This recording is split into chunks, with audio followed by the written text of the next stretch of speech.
Okay. And how we doing today?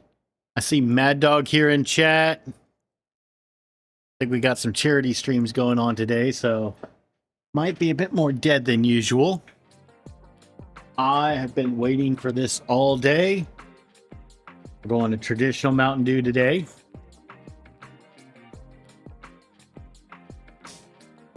And me, I'm also here. You don't matter. I use a lot of matter at my house, actually. I have a lot of matter devices. I think I'm up to like 15. Oh, see, I thought you were going to go the other way and say I'm made up entirely of matter. How you doing, Nemesis? Netfiniv, welcome on in.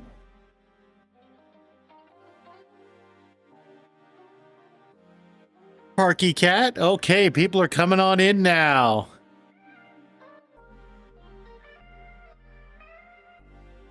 All right. Give people a few more minutes to come in. Like I said, we got traditional Mountain Dew today.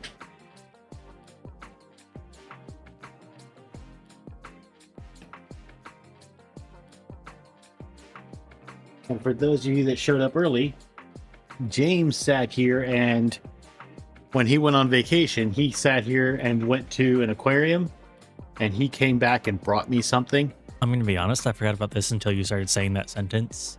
I completely forgot. It's a little fuzzy blue penguin on a keychain.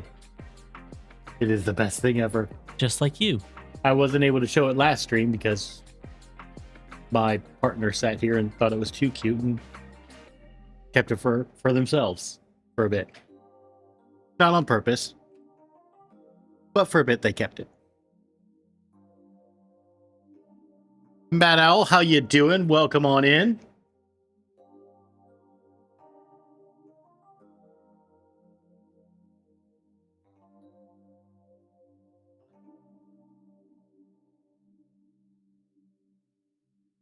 It's a very cute little penguin. On another note, I will say I finally feel like I have been initiated into the 3D printing community because I have finally had an event happen to me that I think almost everybody's had. And that is a blob of doom. I've been sitting here slowly working on printing out some multi-board. But while I was printing one,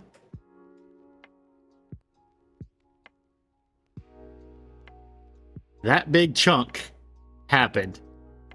Thankfully, it was just around the sock and didn't merge into the sock. Uh-oh. Hey, James. I don't know what you're talking about. James is on it. But it just kind of formed around the sock and then spread around, like spread through the air ducts. So heating up the nozzle, it just kind of peeled off with the sock. I was able to recover the sock and get that back on there. Did tear the sock a bit, but it's not affecting printing. But I've got to order some new socks for it. But yeah, so first blob of doom. That is staying there, and that is pretty solid.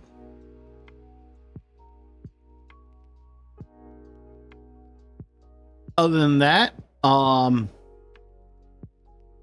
do have a few housekeeping things. Last stream, we were working on building the ant head, and I said how I wasn't going with the leaf cutter, even though they supplied that in the kit, because they weren't going forward with that, and I could not find where they mentioned it. Well, I found it. James, if you'll give us a big screen of the computer.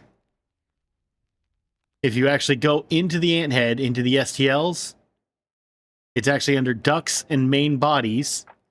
The last commit change was removed leaf cutter from stock build, moved to a user mod.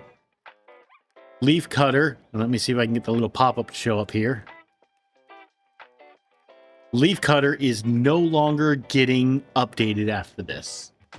So you can still print it out, you can still get the parts, but there looks like Part K is no longer going to be updating leaf cutter for the ant head. So if anybody's been doing that,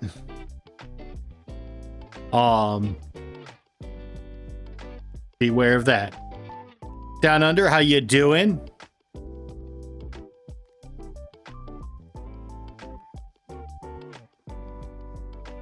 Yes, we need to go to Australia and save the blue fairy penguins. They are the best penguins, in my opinion. Right now, Well, look, now you're just gonna skew the poll result. How could you just do that, you know? I could, but How could you? because my poll. But yeah, no, I love the blue fairy penguins. I mean, even the little thing James got me, little blue fairy penguin, fluffy blue fairy penguin.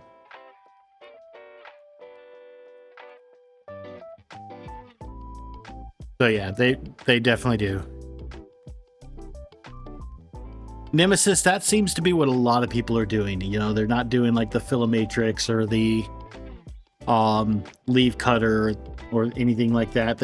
A lot of people seem to just be going straight to crossbow. So if I ever decide to put a filament changer or a multi-material on this or anything, I'll probably modify it and go crossbow. Belial, how you doing?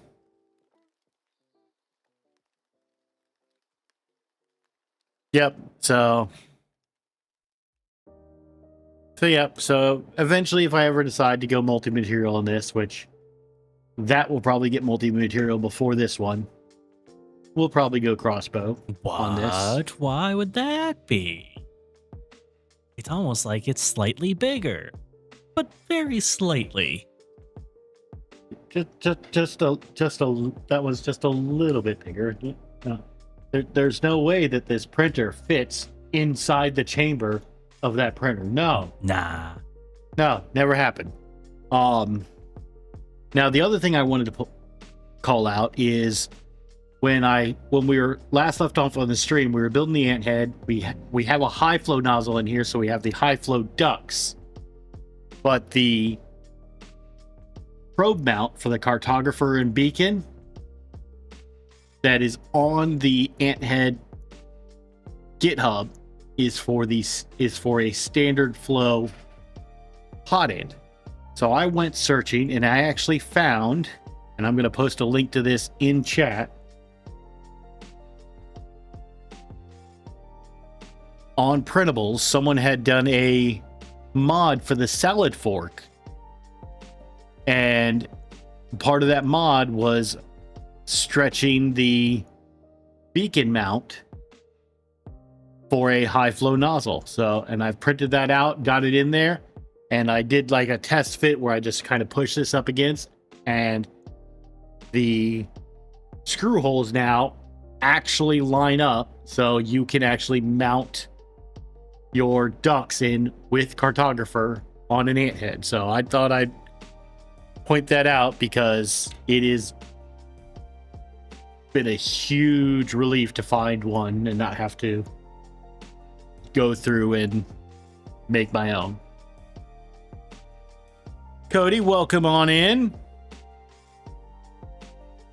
Belial, I am jealous. I wish I had a nap today. I sat here and got off work, did a little pre-stream relaxation of watching the Owl House, because that is the show that we're watching right now. And then now I'm here streaming. So a nap is going to be nice tonight. Well, At that point, I guess it wouldn't be a nap, would I it? was going to say, what constitutes a nap in this case? Yeah. But where we left off last time is we were on our ant head, and we left off because we couldn't get the ducts to line up because we had a standard flow mount for the cartographer. But now that we have that, we can get our ducts in. Now, what I did learn, one of your ducts, the wire can just come straight back. No problem. On the other one, they actually have a little cutout right here, so that way you can wrap the wire back up and over without pinching the wire or going through the side where the fan actually is to get this routed properly. And then it just routes back through a little channel on the side to make it nice and neat. What we're going to do is we need to mount these to this. We need M3x8 button heads, which we have here.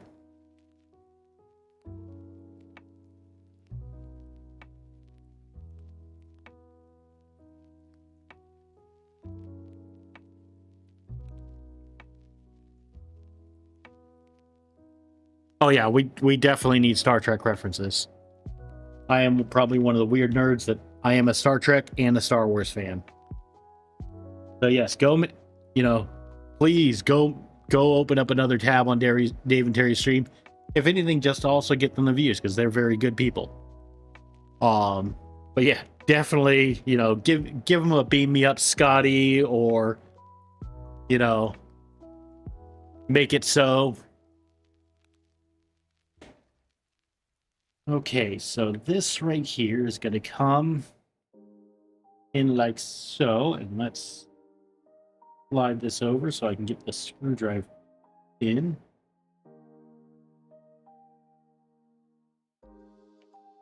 Let's see if I think I did get that lined up.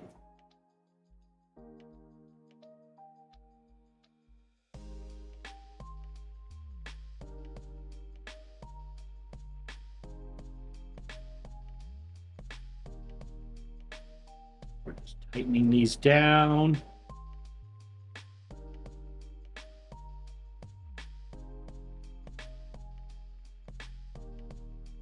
Okay, that one feels like it's pretty snug. There we go. Now the top one is going in. That, now slide it the other way. And get our other duct in here. And if you guys notice a bit of red on my fingers today, that's because I found out crystal light, when it's not fully dissolved in your water yet, makes a great dye.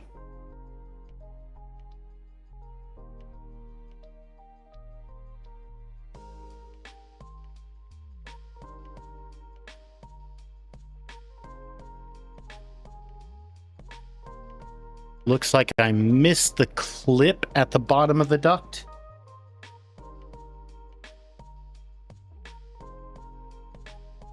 Which clip are you talking about, Nemesis?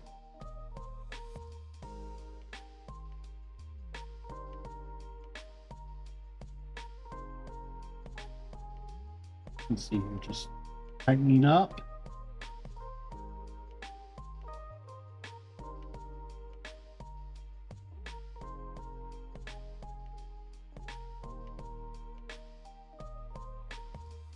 So the goal is to get pretty much the electronics and the print head done today.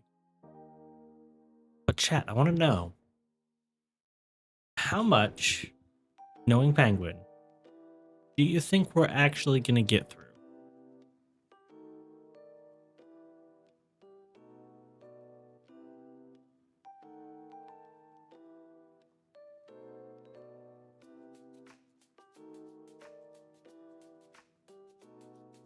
Oh, you're talking about the the little mount at the bottom. Yeah, did I? I'm pretty sure I do. I checked that those lined up, and I think, yeah, we put the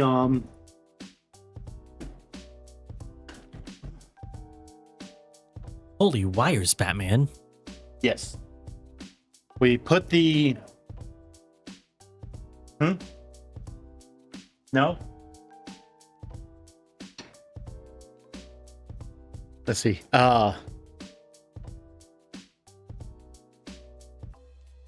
I see what you're saying, Nemesis. So instead of doing the top like I just did, undo the top, put the bottom in first, and then swing it up. I'm picking up what you're putting down. Let's go ahead and that might actually work a That's bit a better. first. You picking something up that Chet's putting down. First for everything. And probably also a last. Yeah, it happens every so often.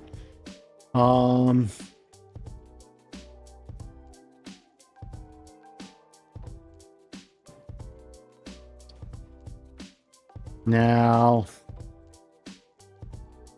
I'm guessing we're just going to use M3x8s back there as well. Well, Mad Dog, I did have him look through the manual, and he told me there was no more heat inserts.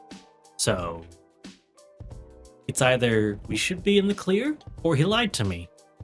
You know, one's great, one I gotta punch him for.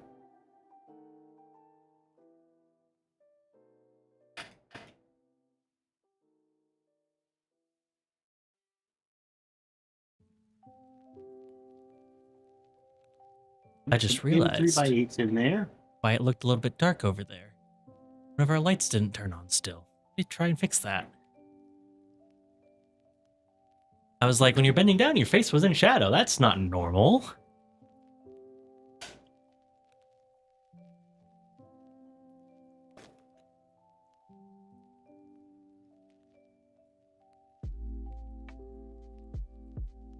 James is having fun with lights.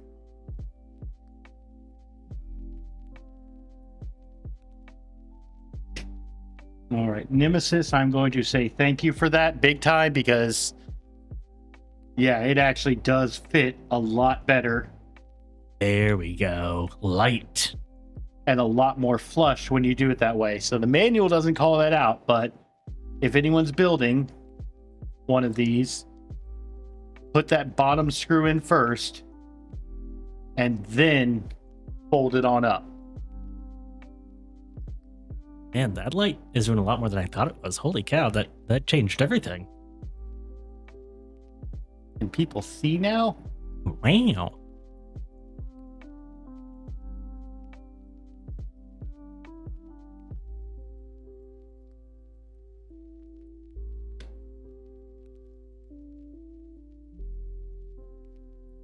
All right.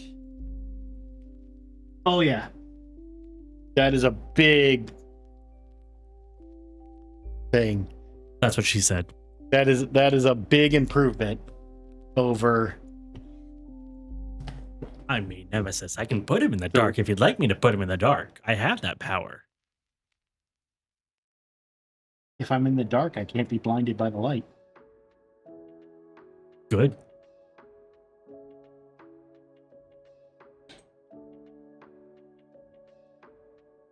I would say if I was in the dark that people can't see me, but then you'd probably reply with something exactly. You won't break my camera.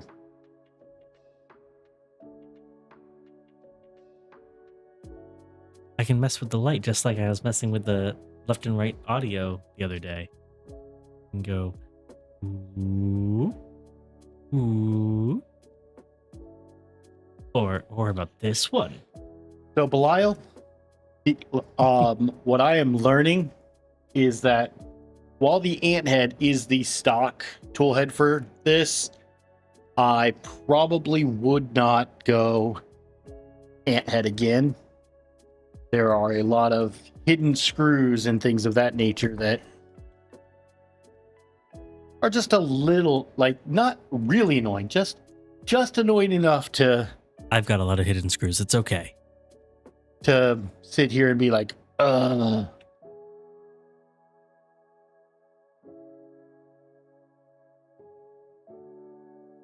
Okay.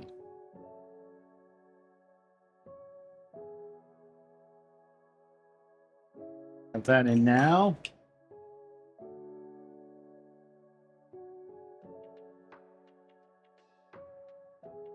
Now, I just need to get the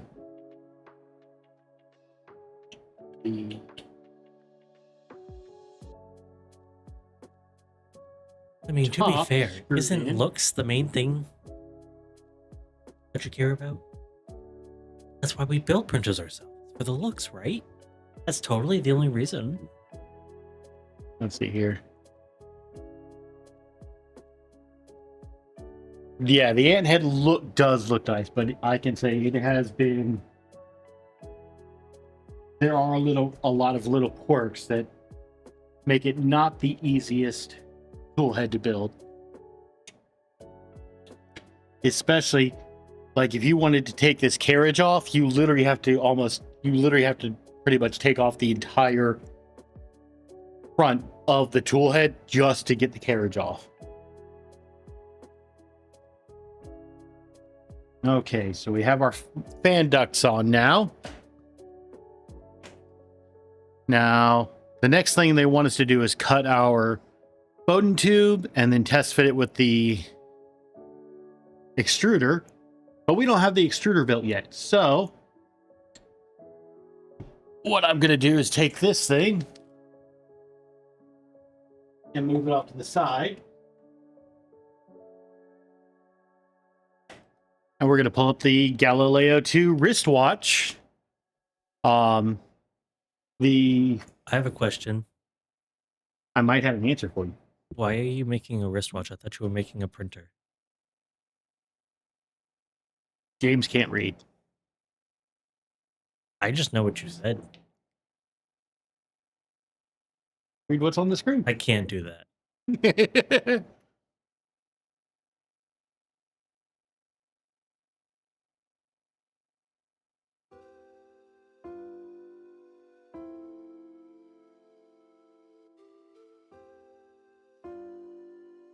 Yeah, so,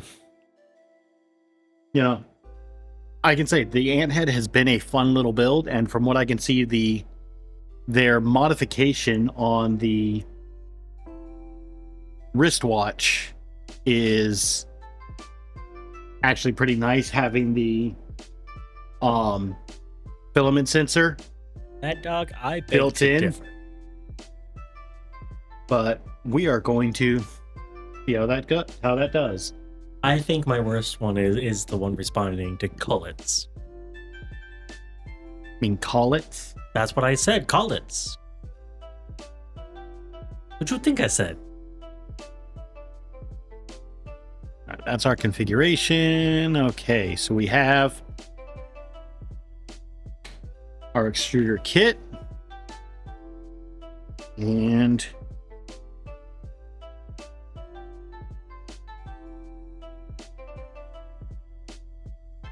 hey, James. Yo, was I a terrible person and knocked the box off the front of the desk? I don't know. Probably.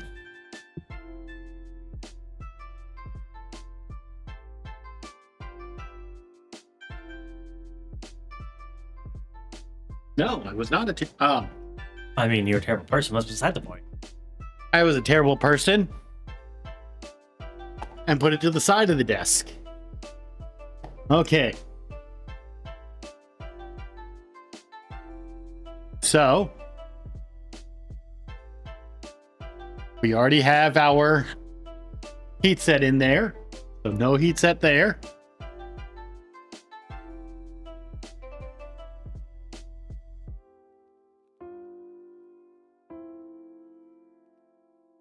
Okay, and I believe this should be this piece. And we already have both of our heat sets inserts in this.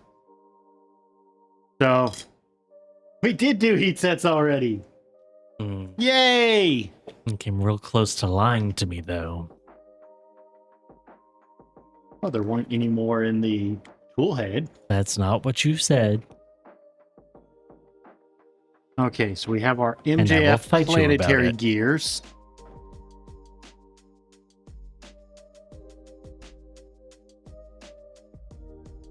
And we need to get some MR115 bearings.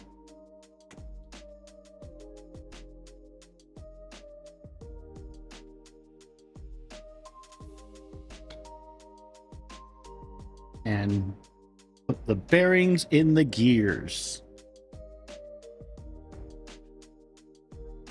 There we go.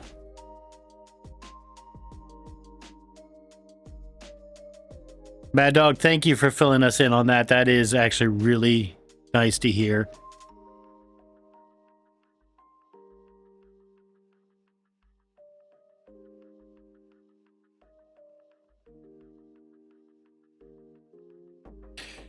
Oh, Belial, we're going to see how well this does with a big heat block, because I've got a one of the new Dragon Ultra High Flows that I took out the little Ultra High Flow nut and just made it regular high flow.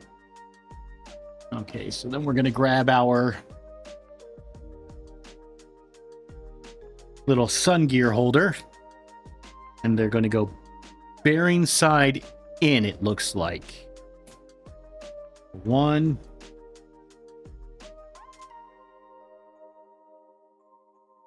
2, 3. Crunch. And then we have our little outer gear.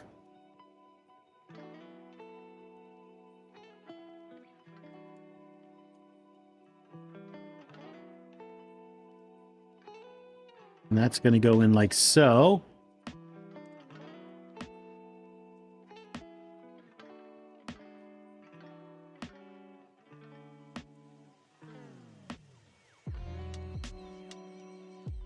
Now it is saying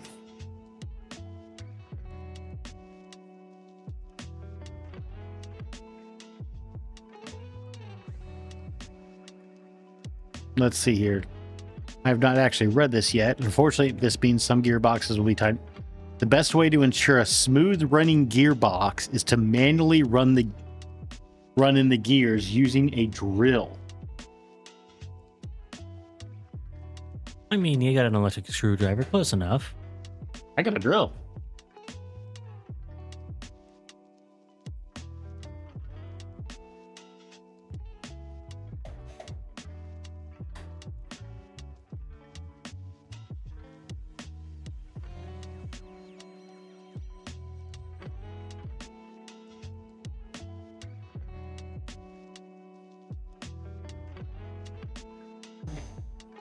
All right, so I'm just running this at a fairly low speed,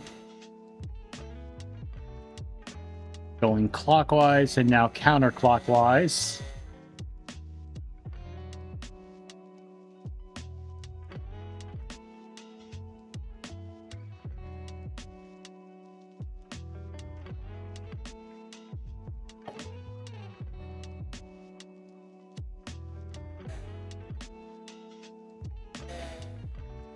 Now that's clockwise again.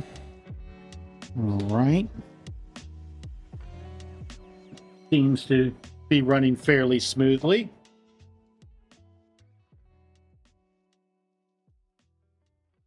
Yep. All right. Now it's saying start by wrapping, then chuck it into your grill, spin the carrier back and forth. Actually, they want high speed. Okie dokie.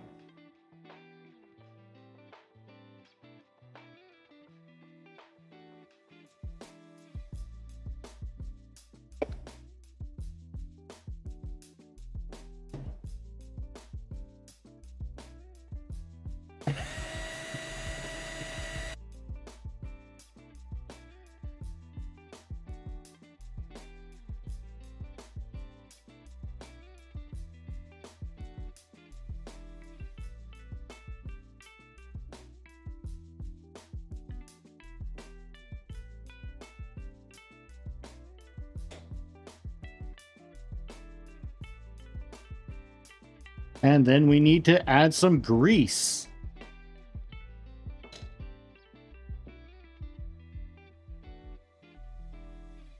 Now, I don't have any other grease besides the grease I use for the rails, so we're going to use that.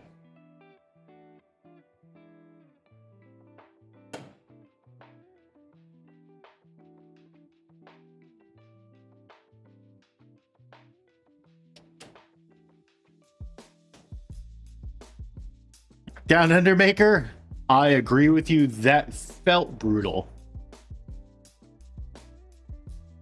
But that is their recommendation, so that's what I'm going to do. I just follow what they tell me to do.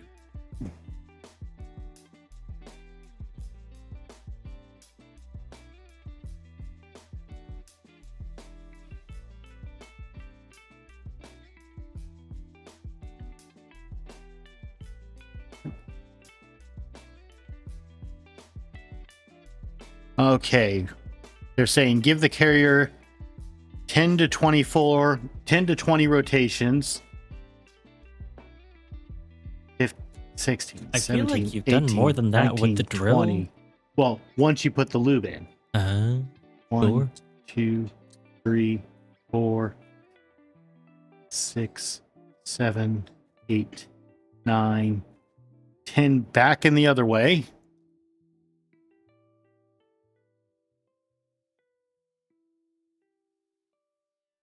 Okay.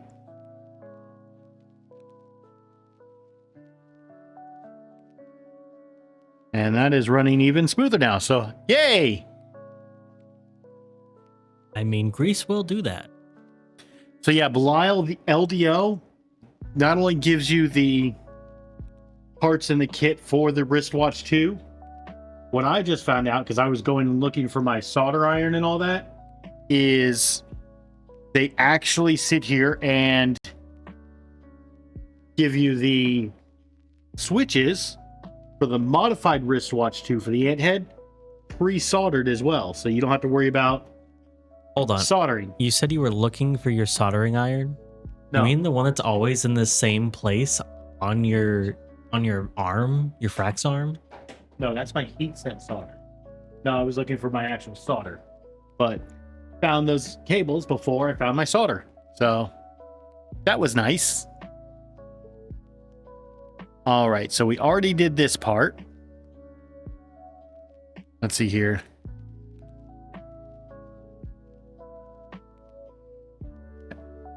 An emotional support ant. Caleb, are you calling yourself an animal? Animal. Okay, so M418 bearing. This is apparently going to go on our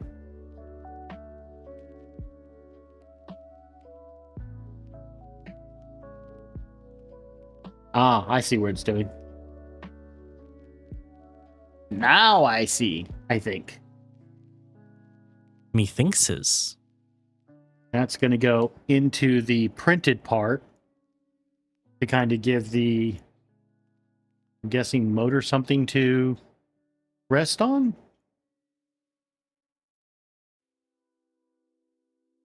Because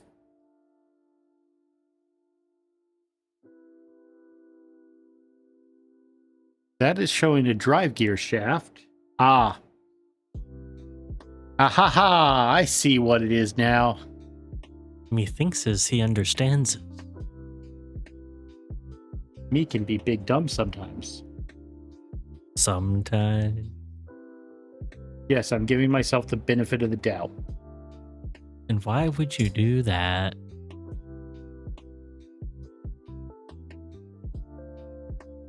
Okay. So the motor, stepper motor, is going to go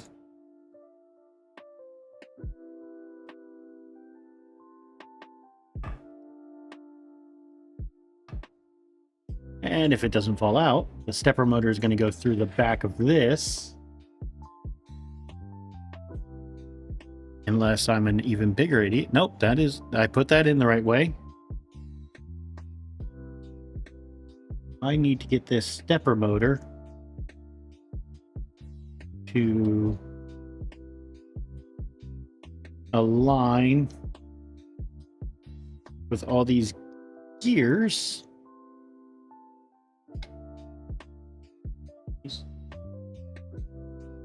right, need to get this to line up with these gears so that way they engage with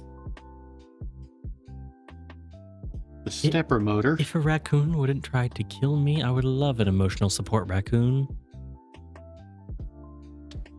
That. Hydration for Gatorade. And back to the delicious Mountain Dew.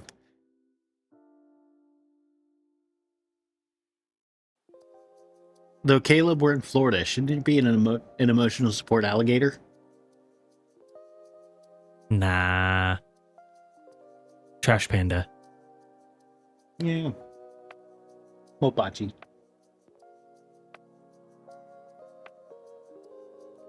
Okay.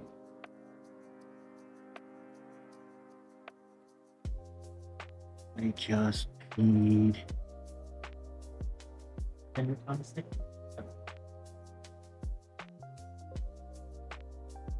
Are we getting... Tom, are we getting a raid from Captain Kern?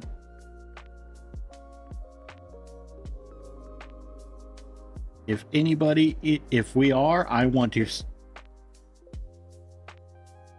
That is awesome. Thank you, Captain, and thank you to everybody that was watching the Stand Up to Cancer stream that he was doing. It is actually a cause that I also believe in.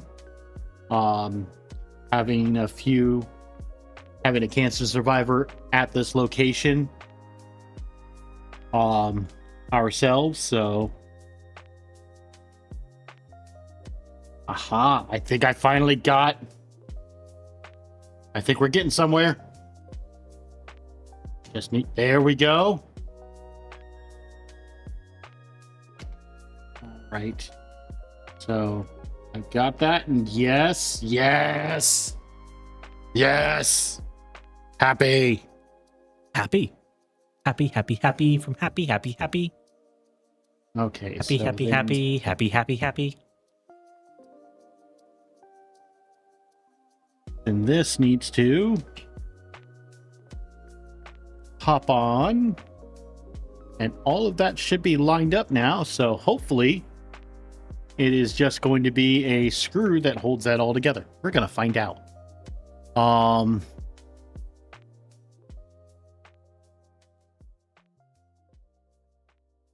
And what they're saying is to pull the planetary gear towards us to line it up, because that apparently makes it a bit... This lets the planetary rest on the carrier inner ring of the bearing and align the tolerances correctly. Okay. Also, John Doe, you gotta give him a little bit of credit.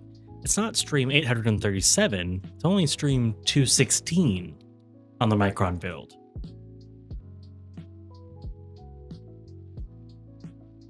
Okay, so then we have another bearing that's going to go in the other housing.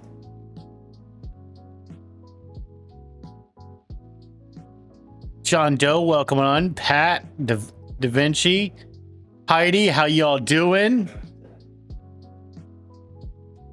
And yeah, I don't think I said hi to Tom, so I'm going to say hi to Tom. Welcome on in.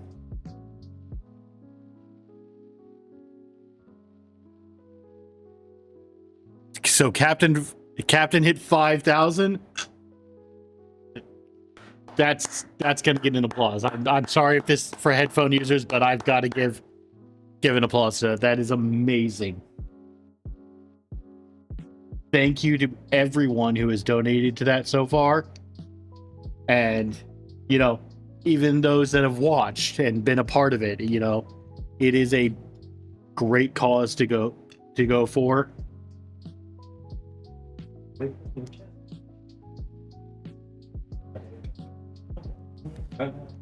Okay, so apparently I need to now put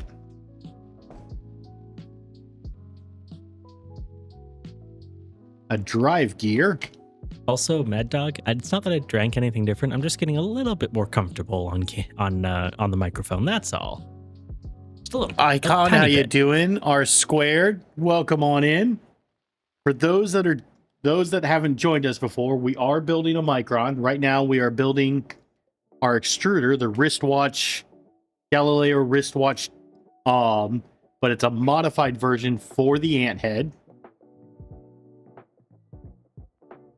And so now I need to get our drive gear. And what I'm going to do is take and pre-thread One thing I one do of our want to grub say, screws in. without giving away any spoilers, I do want to say we have some pretty good not live content coming down the pipeline as well. So stay tuned for that. We got three or four really cool videos that we're working on right now at the moment. So keep an eye out for those as well. Okay, now does this give me a distance for this drive gear to be away from this, or is it going to be tightened up afterwards?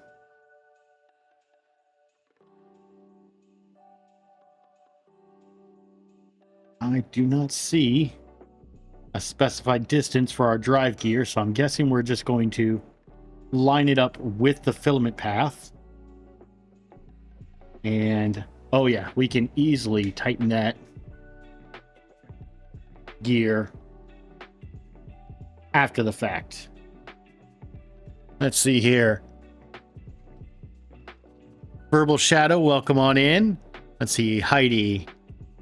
Well, after the run, I'm floored. This means so much.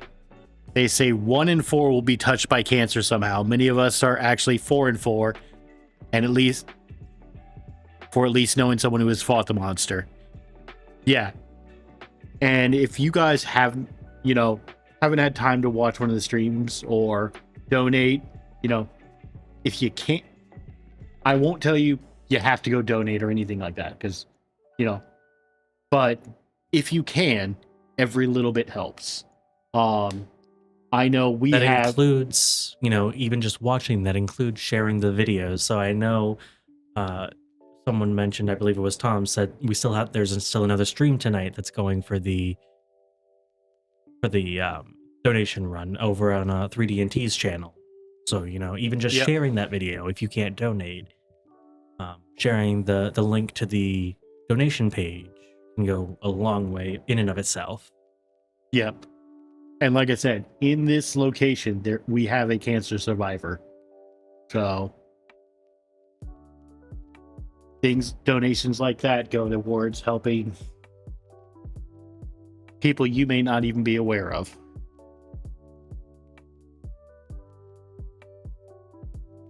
Okay, so we've got that lined up, and then I'll have to tighten up that grub screw once we get the filament path lined up. Let's see here. And not the first time I've been compared to a wart. Probably won't be the last. Okay, where's my little printed... that thing? The thing with the thing in the place with the other thing. Don't forget the thing. Yeah, our little tensioner arm. Oh God. I thought my dad jokes were bad.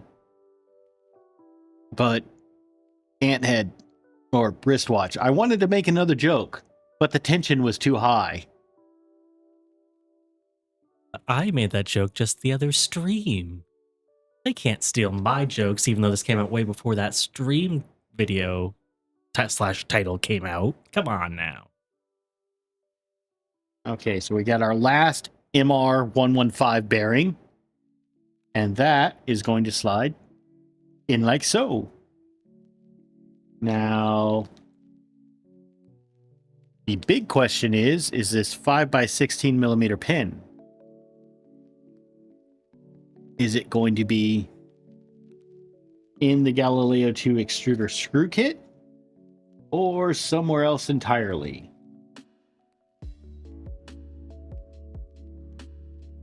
Apparently it was.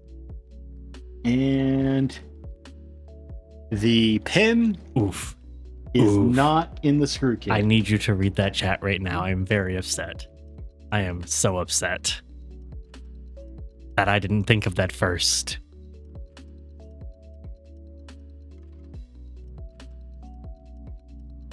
Bad Owl. You get the slow cat. When you can make James facepalm for something like that, you definitely get the slow clap. I'm just upset that I didn't think of it first. So if anyone's building the LDO kit, that 5x16 millimeter pin actually comes in the bag with the screw and tension spring and the hobby knife blades and the ball bearing. So now I get to sit here and try to pull this out without slicing my finger open. But I don't want all this stuff to go flying all over the table because my table's already messy enough and James yells at me as it is.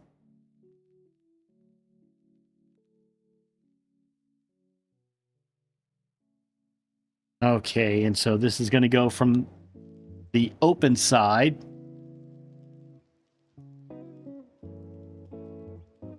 in through our bearing, and then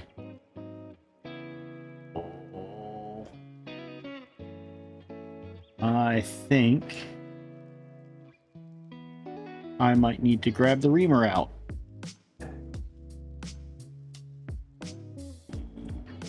Yes, I'm going to need to grab the reamer out. So that should be a 5mm reamer.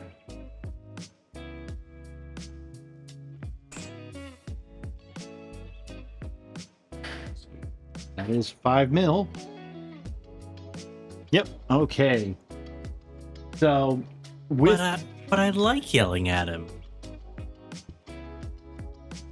That's Let's the see fun here. part of my job. Tom, believe it or not, I didn't have to cut the bag open. The razor blades inside the bag already did that for me. I'm gonna be honest, Mad Dog, I stepped out for a few seconds, so it probably happened when I was out.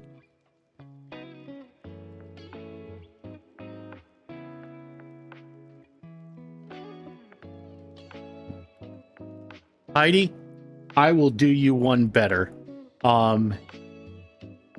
If you've got a link to, if anyone wants to donate in my stream, if Heidi, if you have a link to donate, I don't need accreditation or anything. Give me a second here.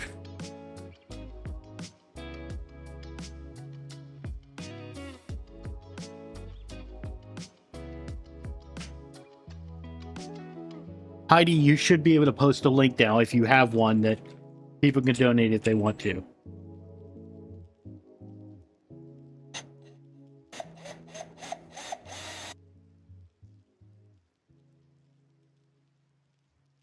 Okay, so we've got that reamed.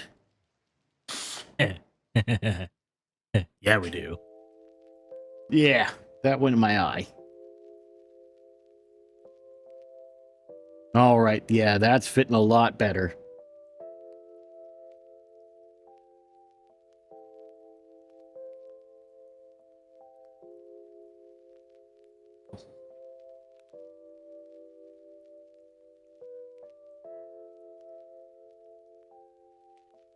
Let's see here. TLB, welcome on in.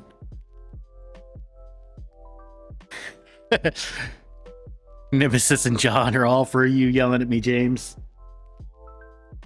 I could say this is actually quite an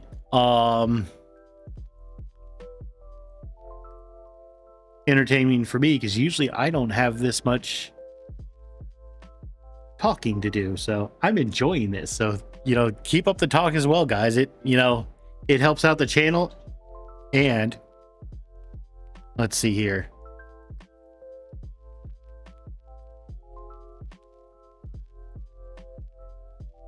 I think there was a question here. TLB, what's your opinion on the Bondtech Index Development Kit? Index or off-the-shelf tool changer? So I can say I think I don't have personal experience with Index yet.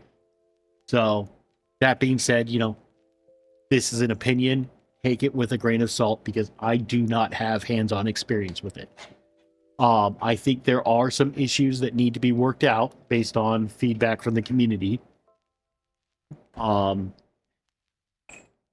it is a great concept. Now, depending on what kind of system you're going for, Index could be a great thing. Because, getting on like something like this where I could fit probably 13 tools on, that's quite a bit of colors. You could sit here and have like the way, if I ever do a tool changer, I'm gonna have one head dedicated just to like my support material, and then the rest dedicated to colors. But that would be one head dedicated to PVA, and the rest 8 and 12 heads ASA or ABS. So that would be a thing. Now, seeing the reaction for the community about like the U1 and now all these other companies coming out, so far all the responses I've seen about the Snapmaker U1 have been positive. People are liking it. If you like to tinker, Index might be the way to go for you. If you want kind of I built it, it's done, just print, then it might be better to go with an out of the box tool changer. And I'm thinking we might pick up a U1 at some point here for some multicolor. I haven't decided yet, but I'm thinking we might. That's a new one to me, so you heard it here first. James is debating on doing that for us. Okay, so I need to find this M3x20. M3x30. Aha! Of course, it's the last bag that we pull out. But yeah, anyways, getting away from the ADHD. So, even things like an AMS, AMSs have their places too. For some, it might be they don't care about the waste. It's a very inexpensive option to get multicolor. For others, the cost efficiency isn't too much of an issue. They would rather sit here and have the higher cost of a tool changer, whether you build it yourself or buy it, and then have less waste, so that way they buy once, cry once, but then save the money in the long term because they're not spending as much money on filament. So now we're just gonna grab some of this ASA. I'm going nuts. I know I had my flush cutters. I'm just gonna cut off a nice. I know you're not printing yet, but please start with PLA this time. I beg of you. You always try and start with ASA or ABS, and it's always a pain in the butt to start with. The good news is? What's that? I happen to have a roll of ASA or of PLA right here. I've actually been testing out the What Best the heck Buy. is that brand? I've been testing out the Best Buy Insignia brand of filament for my research. It's made by Polymaker, but you can go into Best Buy and a roll of this is cheaper than a roll of Polymaker. And no shipping. Yeah, no shipping. It's a nice, fast, go into a store, pick it up. But so far, it's actually been printing very well. I think a roll of this was $12. So, Hello, John Doe. How you doing? let's see. Verbal, I have watched the video about the UDEX, that kind of open source index, and it looks Wait. interesting. Say what it is again? Udex. Why is there a Y at the beginning of it then?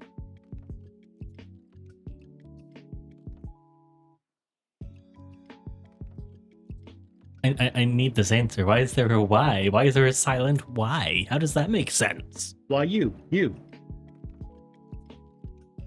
I'm so confused. Okay, so I'm just going through and getting the drive gear lined up so I can tighten down our grub screw, but I need to actually rotate it the other way. Fair enough, John Joe. Fair enough. Well, that's not going to work at all because I can't get that in there. Okay, let's pop this apart. We're going to see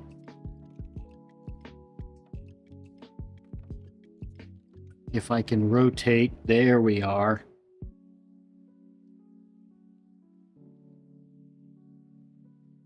I'm just trying to rotate our D shaft for the planetary gears over to the other side because that's the side that I can really get in there and tighten down that grub screw.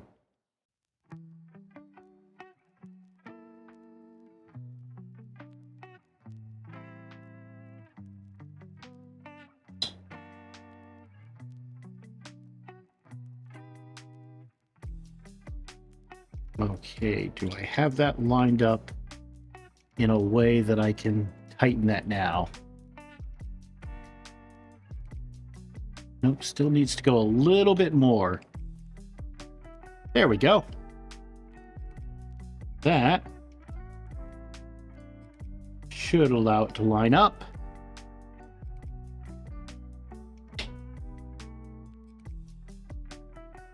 Should, keyword. Yeah. I'm going to feed our filament in through. There we are. And then tighten down the grub screw so it does not slip. So our drive gear does not slip on the planetary gear. So, yay! Let's see here.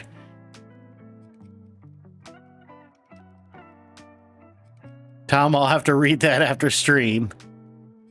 Let's see here. John Doe gave a double high five. Oh, for me to start with PLA. Yeah, we'll start with PLA. I do have it here, so I know you guys have seen me try to start way too many times with ABS or ASA, and to be fair, one is too many, so not getting those satisfying results. So okay, so yes, that is lined up. No, it's not. Damn it.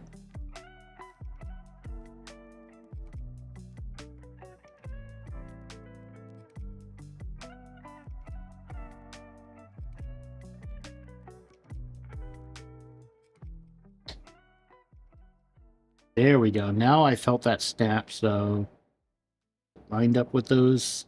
Yes. There we are. Now we're lined up with the heat set.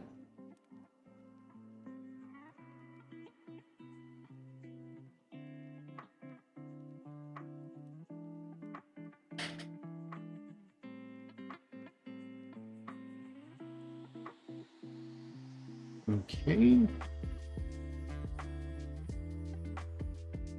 I think I might need to go with my bigger driver. 2.5 is that would be why I wasn't getting the torque. There we are.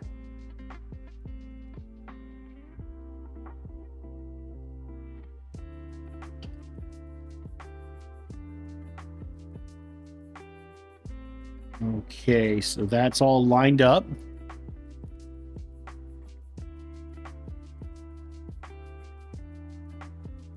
Let's see, just checking in on chat here.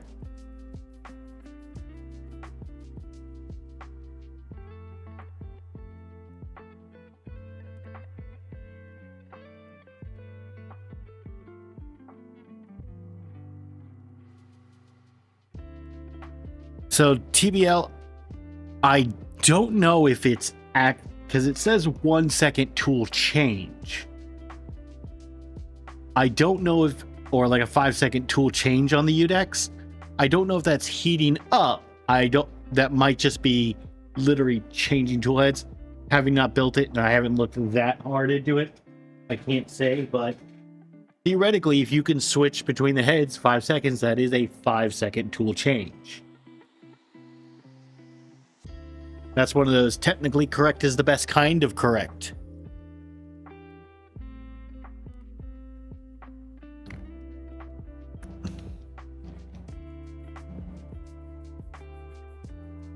But yeah, the big thing with all these inductive heating tool heads is, you are limited in the material that the actual nozzle can be built out of, because you need something that is ferrous so it can react with the electromagnetic magnets and all that and actually heat up. So that does slightly, and I do mean, and ever so slightly mean, that it limits your materials. Okay, so now I need to grab... Okay, I'm going back into the bag of dangerous sharp things.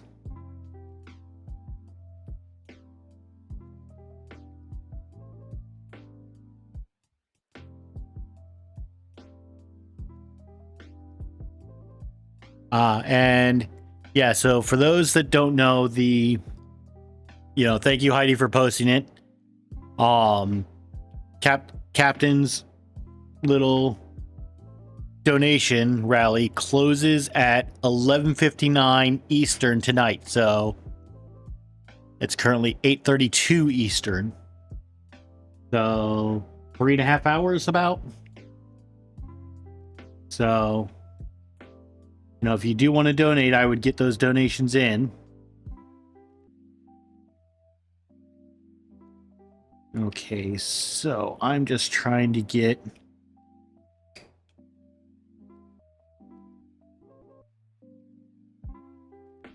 this lined up and going into... There we are. We have bit into the heat set insert, and so that is not pulling out. That is actually quite compressed as well. But that's holding it in. So I think we are good there. And I need the extruder knob. Now, I did not go with the Galileo extruder knob. I went with the hexagon. Come on, focus. Thank you. I went with the hexagon one because hexagons are the bestigons.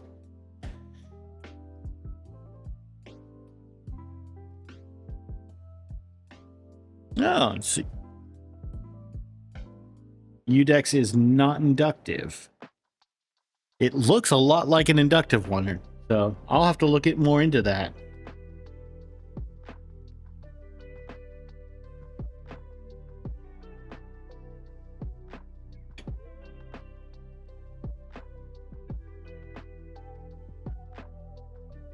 All right, this is a very...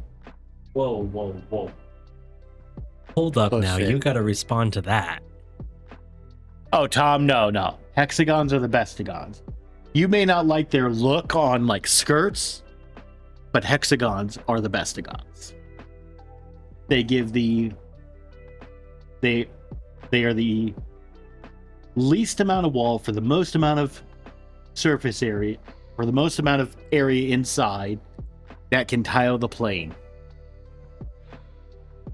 And I had to specifically say that because the least amount of wall for the most area is a circle, but they will not tile the plane and pack properly. Yeah.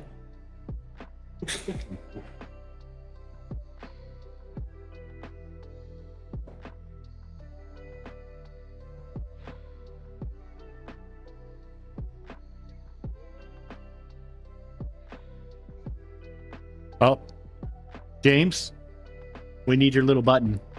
Take a look at what Heidi said. I don't know. Do we still have the button? No. You got rid of the button? There's no good place for it on this stream layout. Where do you want me to put it? In the middle of the face cam? I'm gonna have to get a notification, one of those little see-through notification windows that pops up near the top for when you have a So system don't make me notification. do more work. Okay, so our little hexagon knob is on. And For what it's worth, Tom, I do agree with you. Triangles are far superior to hexagons. but put 6 triangles together, and what do they want to be? A hexagon. No, they want to be triangles that are the strongest shape.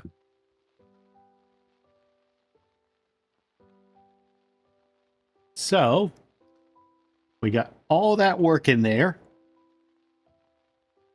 And I have to take it partially apart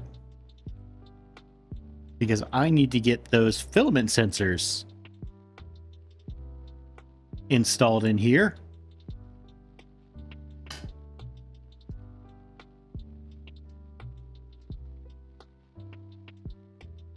Come on.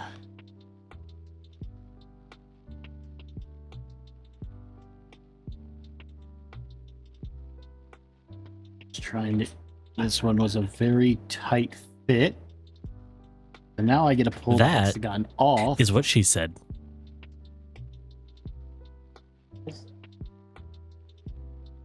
Also, Tom is completely correct. Hexagons are deformed triangles.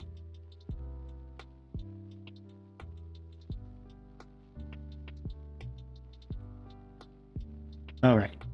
So we got that out of there. And what I need to do now is pop this off because we need to take and put our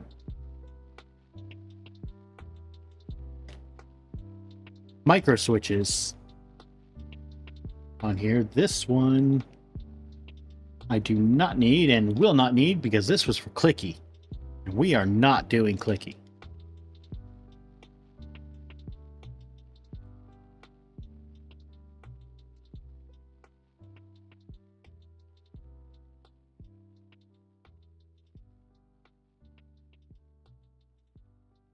So let's see here. Now I need to go back to the ant head bangle. How are you just ignoring this hexagon talk?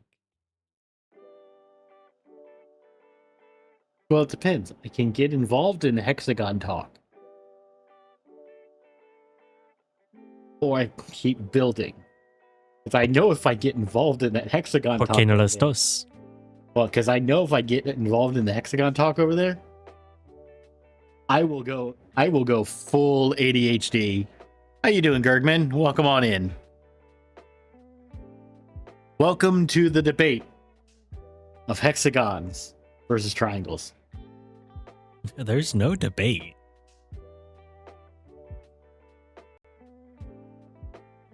Okay, so apparently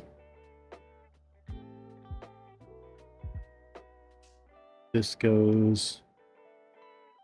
I'm guessing what I need to do based on this is there should be some. We're going to put the ball bearings.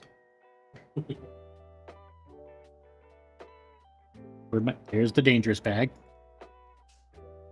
There are 2 little cups back here that look like they are the perfect size for ball bearings. And that would be correct. And then so they are right in here. And then our little micro switch goes in. So that way, when the filament comes through, it pokes that. And then these are going to be held in with M2x10 self-tapping screws. M2x10. I'm finding things in this mess. I'm sorry, Icon. Trapezoids?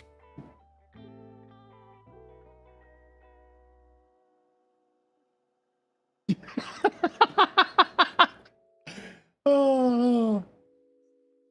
I don't even know what to say to that. I mean, technically, 3 trapezoids when put together wouldn't it be a hexagon too? They all go back to hexagons. No, they don't. You're making the point of it all being triangles, though.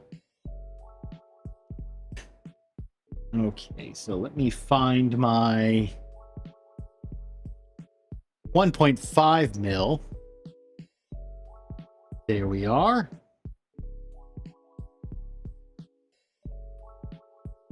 Ow.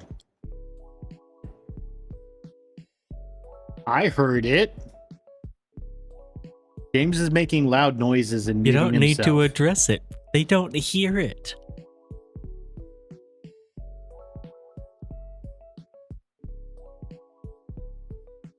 Okay, so we just need 2 of these self-tappers at the top, 2 at the bottom, and then we're going to put everything back together again.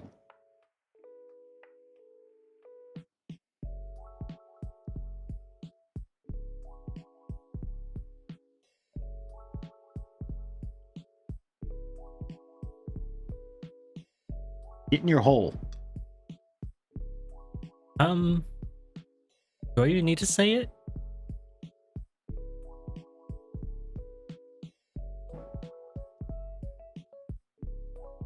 Damn it. So, I really need to be more observant. There's a hole below this micro switch, and I am pretty sure that's there. So you can screw in the top one. I'm not sure how I feel about dodecagons. What about dodecahedrons? Of course I like dodecahedrons. That's not what we're talking about right now. We're talking 2D.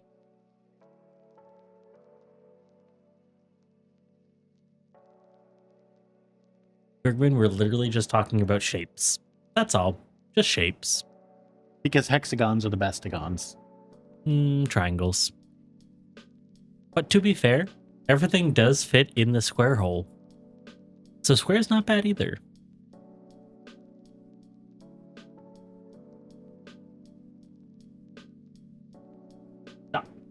Okay.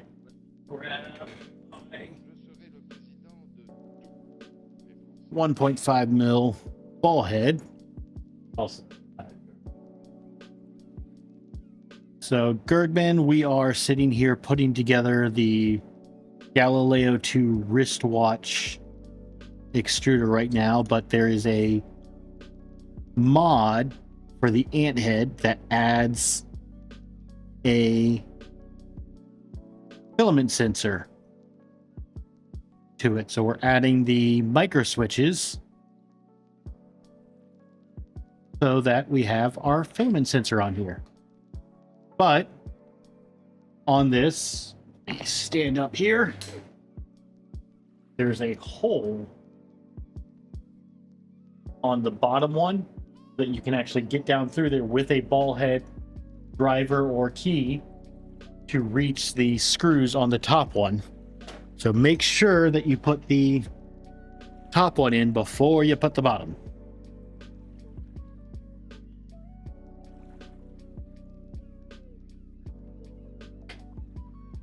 There's my one. That's what she said.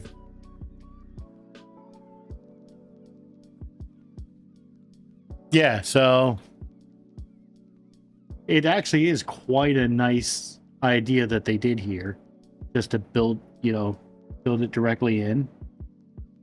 And it's just simple micro switches, and LDO, like LDO does, gives you the micro switches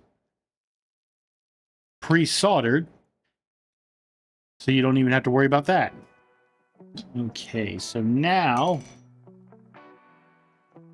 What does RGB on computers have to do with hexagon? Like, I understand what you said by RGB on a computer doesn't make it a gaming computer. Sure, 100%. But you didn't relate that to a hexagon in any way, shape, or form, and I have no idea what you were trying to say. Can you decipher it, Penguin? Not right now, because I'm trying to figure out What shapes where are I'm more supposed important? I'm trying to figure out where I'm supposed to route the cable here.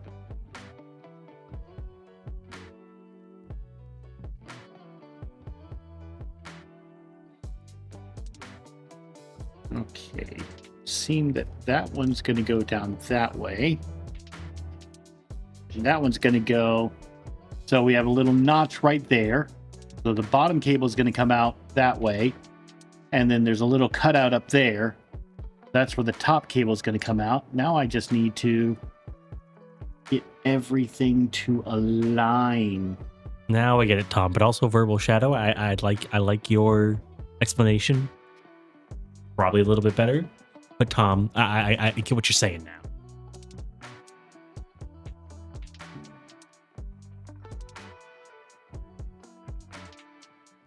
No, so I think the bottom one is where it's supposed to come out, but the top one. So do hexagons add more speed to a printer or more precision to a printer? These are the questions we will answer today. This episode of BuzzFeed Unsolved. Aha, so there's a little channel here. And that's where that one's going to go. So the bottom one does, in fact, come out here, but there's this little channel here. And that is where the cables for the top one happen to line up with.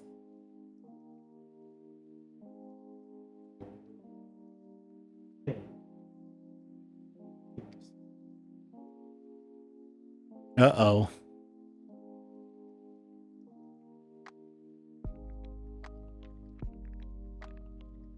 Tom, don't you have like 2 or 3 Vorons? Never said he wasn't included in it.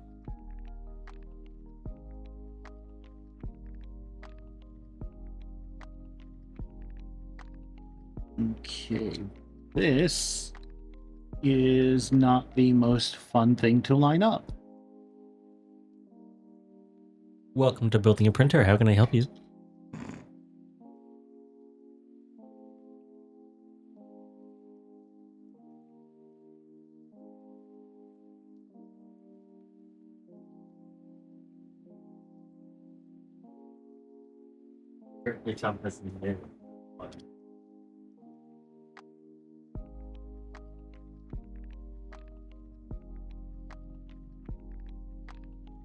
You don't gotta yell at us, Tom. Okay, so I'm just trying to get our cables into the little channel here, because that should hopefully help us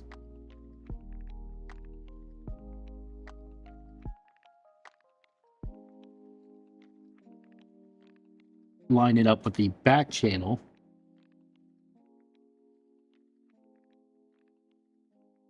This is not the easiest thing.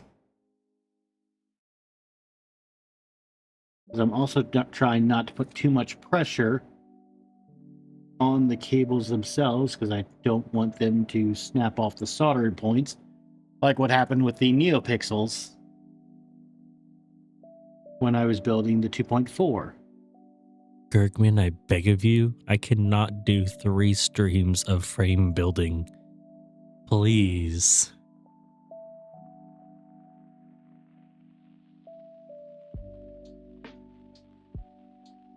Now, I think he wants to see you do 3 streams of building a frame. Absolutely not.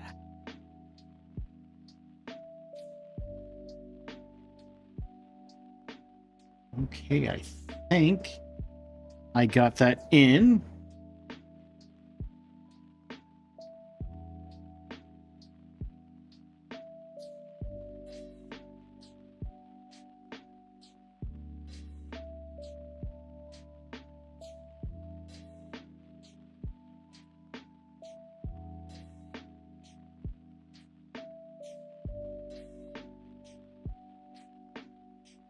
I'm trying to debate on what the best way to get this line up here is going to be. Because once I get it in here, that's the, that was actually easy. The piece is already there, but then I need to then move it, rotate it more than 90 degrees back the other way.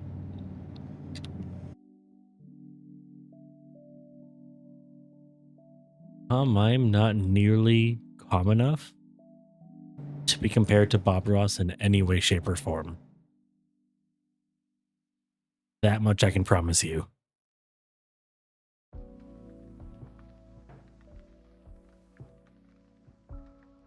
Okay.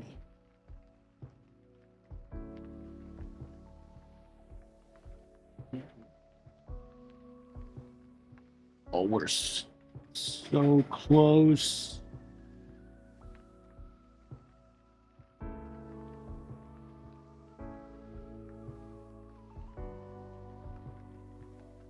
Nope, that feels like that might actually have locked in. So let's go and see if we can get this tightened down.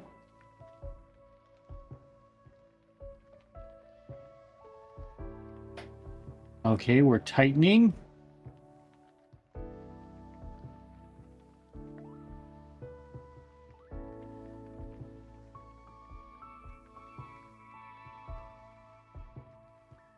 And that got in, yes. Now we're going to put the Bestagon back on.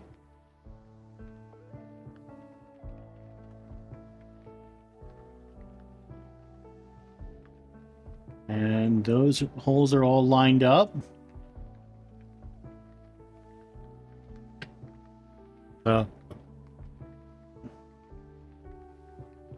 Then we need standoffs, it looks like.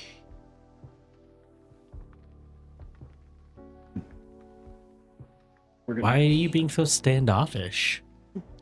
We're going to need our tool board mount, and that's going to go on the back like so.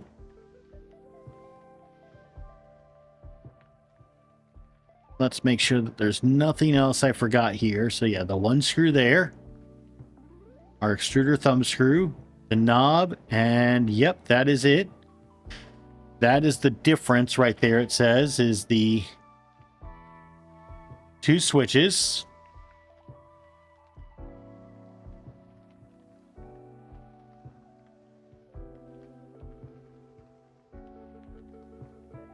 They skipped a lot there, but all right. Step 1, draw a circle. Step 2, draw rest of vowel.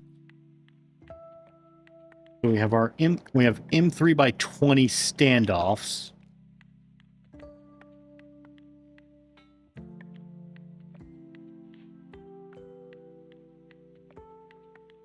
And are these too long or just right?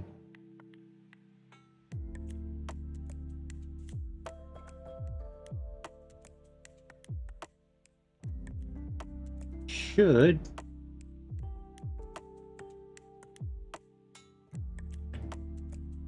Let's see here. Just trying to see how this is going to mount in here. Because, okay, it should be like that. Good. Okay, these are the right size. It's because I get to pet a kitty. I am currently petting a cat. Yep, which is more important. He has River.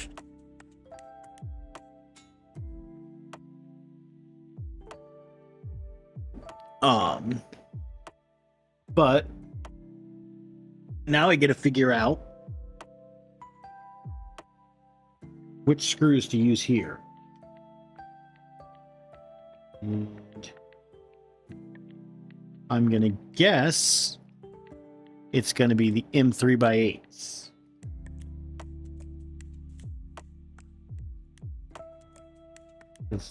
I do not believe That is going to be a flush head.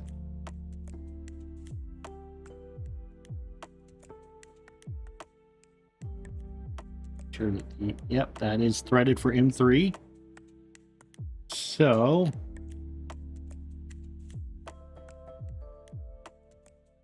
should be able to put one in. So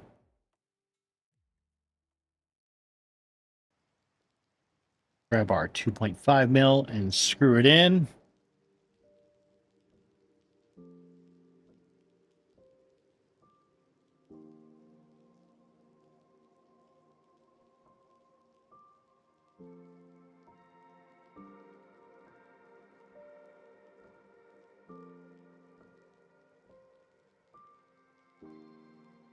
What is our zoom right now on the overhead?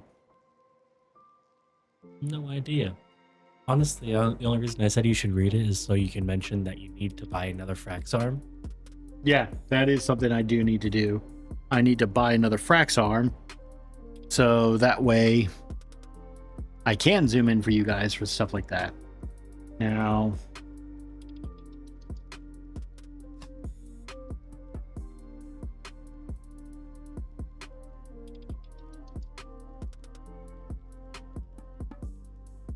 well, that's wonderful. I'm gonna guess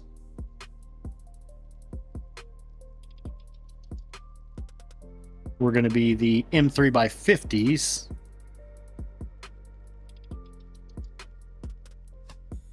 To go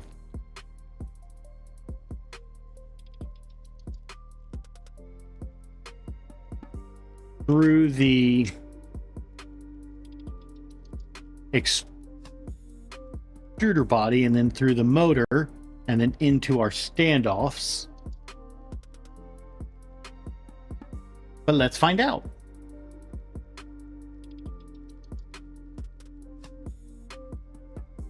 M3 by 50 might be a bit long.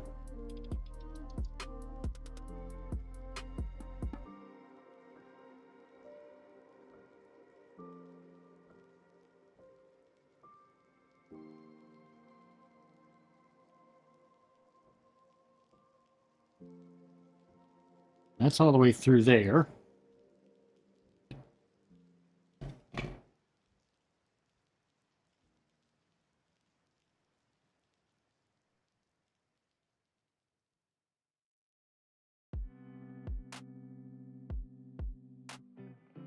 Screwing our standoff. Yeah, that's as far as that one goes in. That is definitely not going to be an M3 by 50.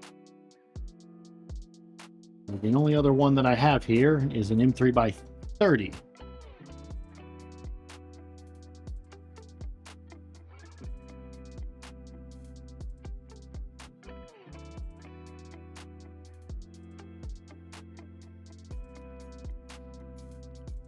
Yeah, I would not be surviving without AC right now. I do not know what the temperature outside is, but I can't say for a fact it's hot. It's currently 85 degrees Fahrenheit outside. Okay, so 50 is too long.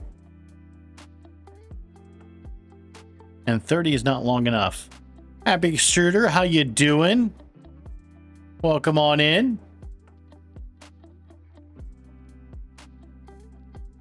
Yeah, so 30 is not long enough. But 50 is too long. I have...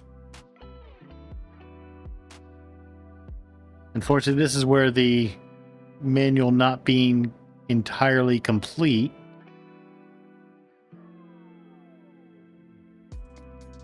is coming back to bite me.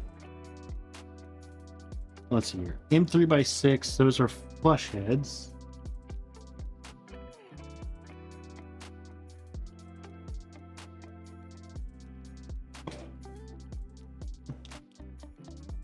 This is our Nighthawk.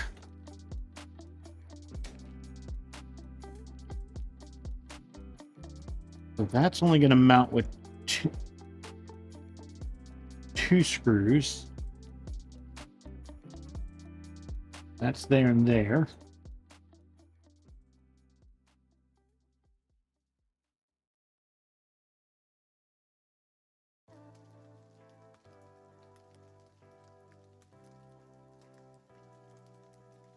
But if those are the mount, oh.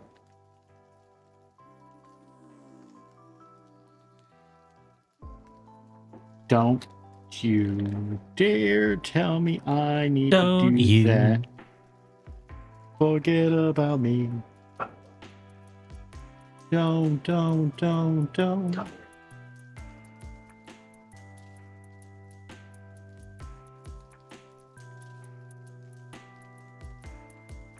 Okay. Yeah, so I don't see how this tool head board would mount without putting heat set inserts into those. We have a friend.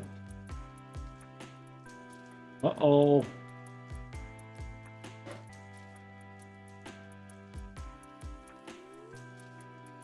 We have a guest.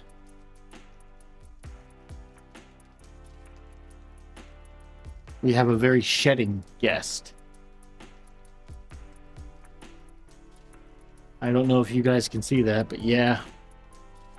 I'm getting a whole nother cat out of here just by petting her.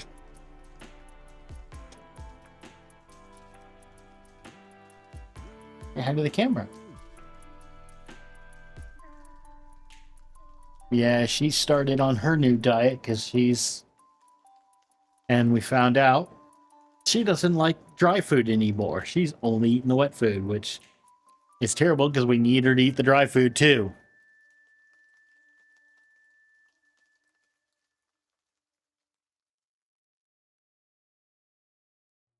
But at this point, getting her to eat it all is a good thing. So we can help those kidneys with the wet food even. We're like, whatever gets you to eat.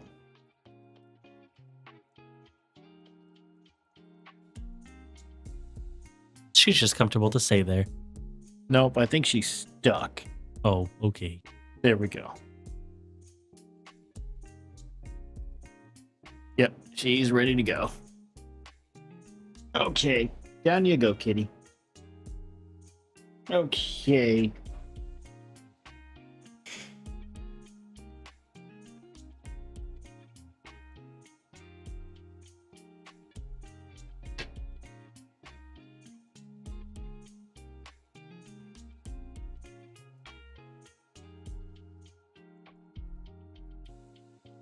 Just undoing this screw, and I'm pretty sure the 30s, if the 30s are too small and the 50s are too long, then I need to see if I have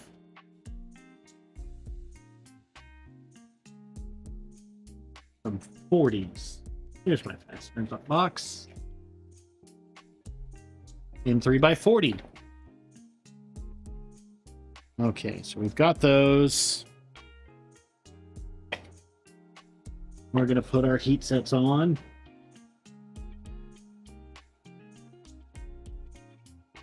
I've been lied to. I was told no heat sets.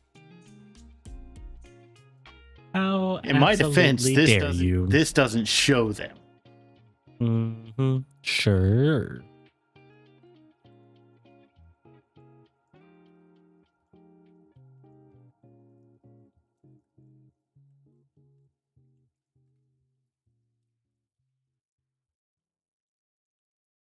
Let that heat up there.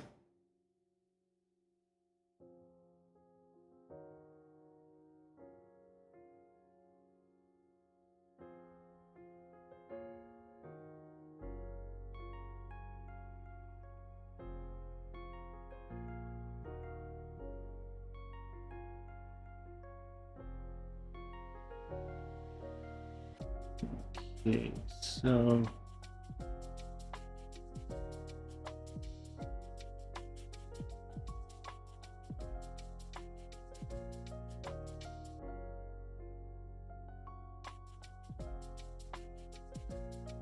One in.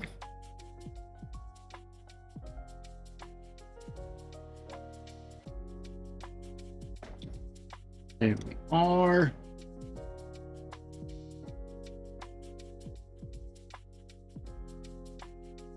One heat set down.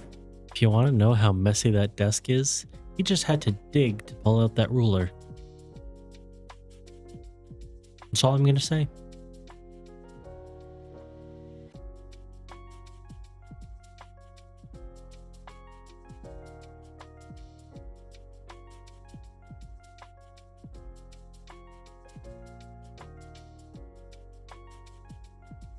There we go. That's going in.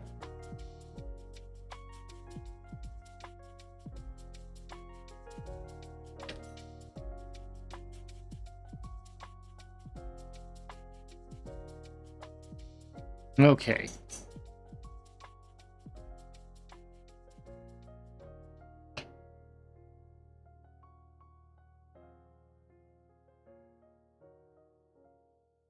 Got our heat sets in.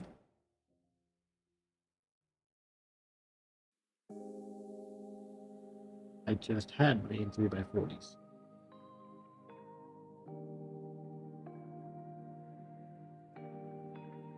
There they are.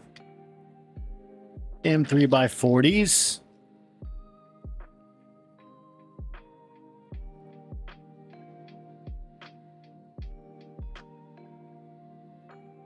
These are going to thread through this.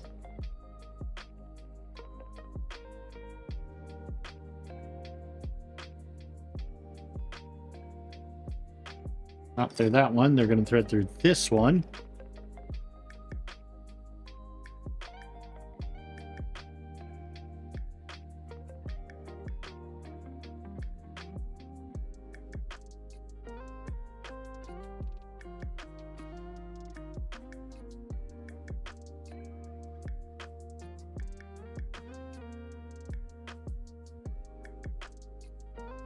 I don't need that screw.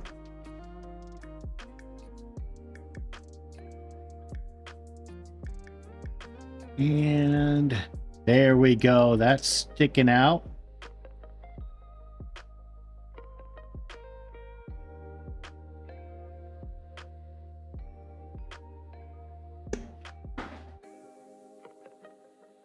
With that there, I should be able to take this.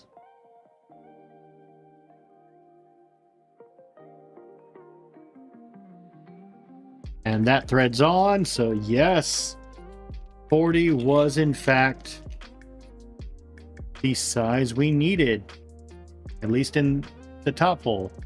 Now we're going to see if 40 is this, if it's the same on the bottom.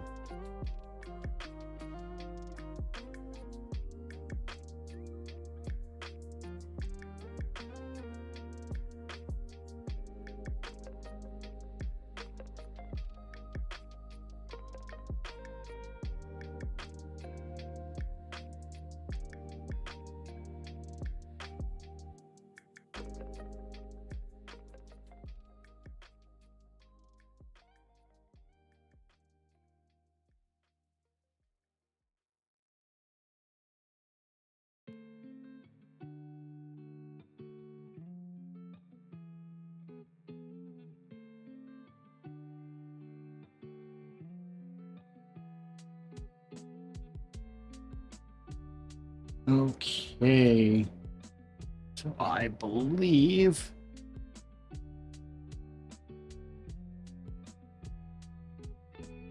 we are also good there. That's all good. We should be able to take our M3x8s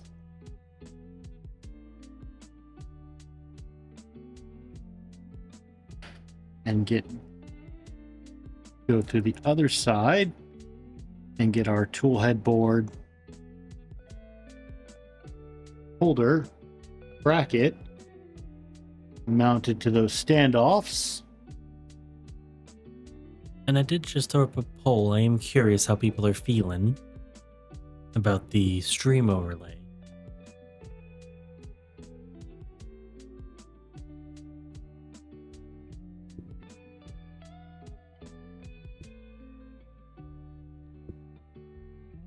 Okay, so that is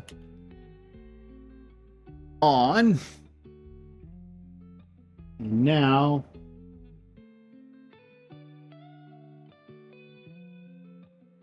don't need anything too big for that. It's not going to be our flush heads. M3x8, I think, is going to be too long. Those, do I have any M3x6 button heads?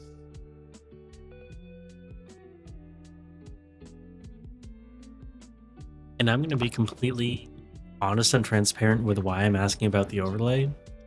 Is because I noticed that our last few streams haven't been as highly viewed since I put the overlay on versus our older streams, which didn't have the overlay. The only thing I can think that really changed is the overlay. It might be something else, but who knows? It's just YouTube doing YouTube things. But I'm just curious if that had anything to do with it, so that's why the poll's up there.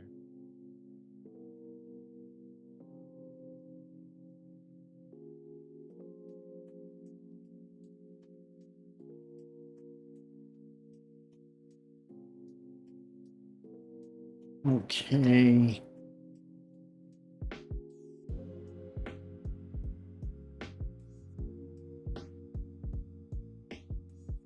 Wait, they're messing with Bluey? That would be controversial over there, wouldn't it? Be controversial anywhere. Those are M3x8s. Those are the button heads.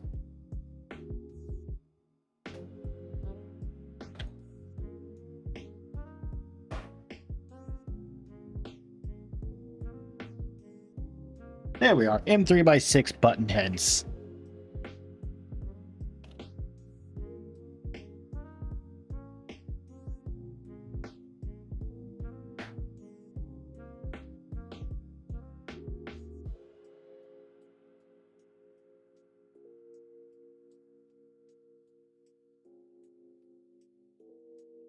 One.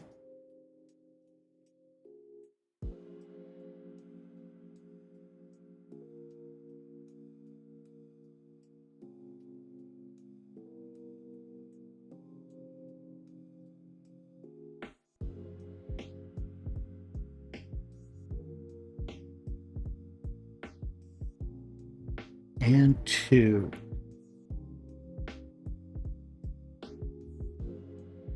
I personally do Okay. enjoy the overlay. I put a little bit of work into it. I won't say I put a lot of work into it, but I did put a bit of work into it. But I am kind of thinking it might just be better to go back to a more simple layout and maybe just have like a border around the cameras and or the face cam and whatnot. But I don't know. Haven't decided yet. That's where y'all come in. I'm just debating on which way to route this. And I think I'm going to undo these screws and take the board off so I can get that one screw out, and I'm going to route it behind that standoff.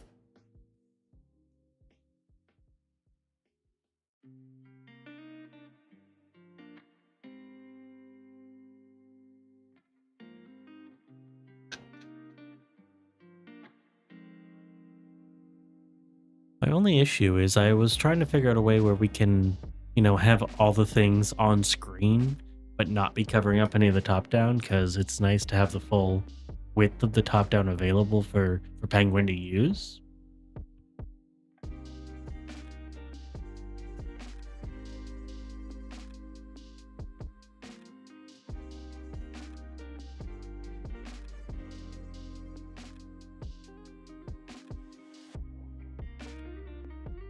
Let's see here.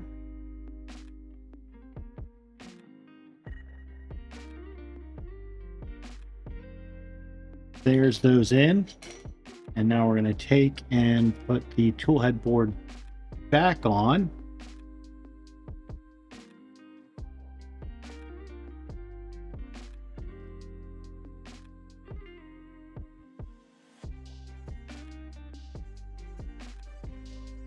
And what that's going to allow me to do is wrap the extruder cable down around the bottom here.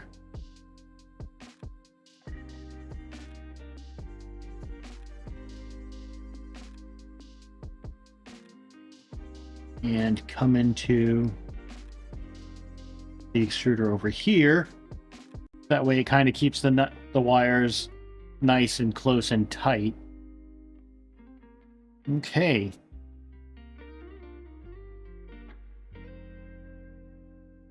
Now we bring up our Micron or our LEO kit for the wiring.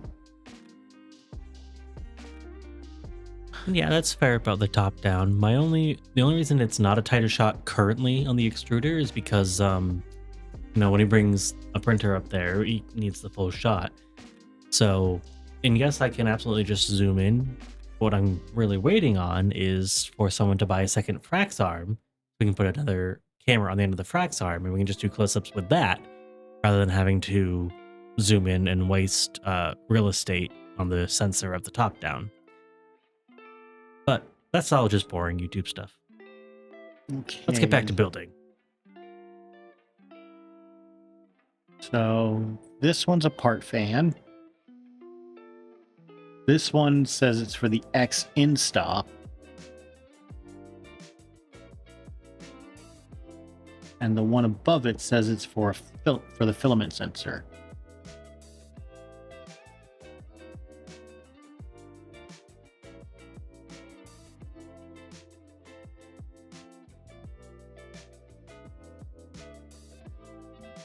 So let's see if they give us. Want the upper sensor. That one is going to go into the filament sensor port, so good. That one's going to go into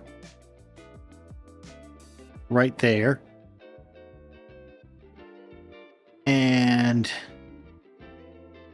the lower sensor is going to, we can go either probe or X in stop. And since this is a 2-pin, I am going to go into the X in stop port.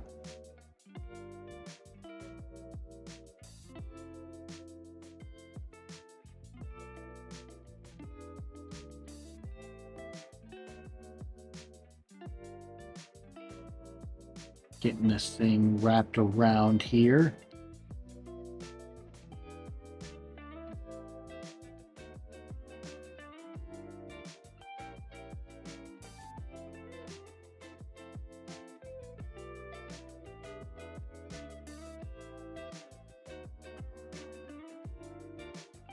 All right.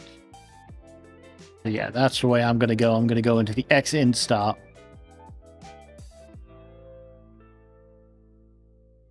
What?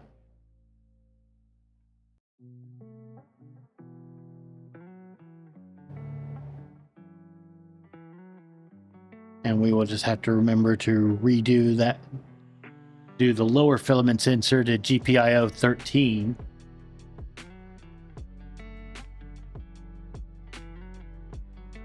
Okay.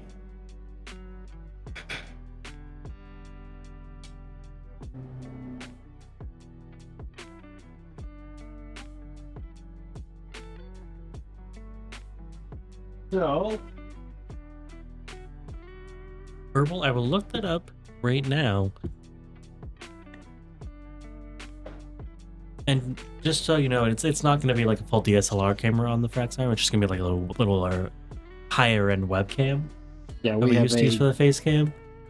So it's not super heavy.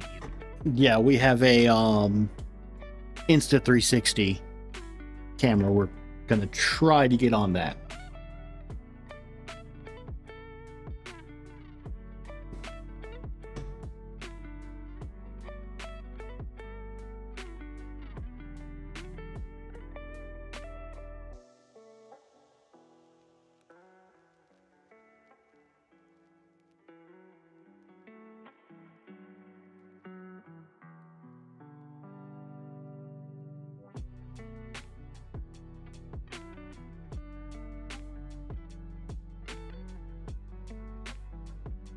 what this is saying.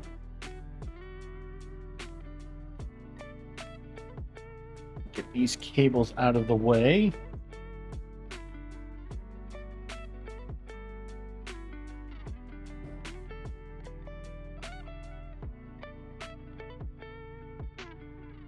To route one fan cable.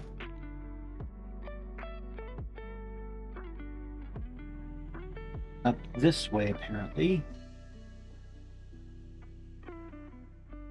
Other fan cable up that way. This is going to mount about right there.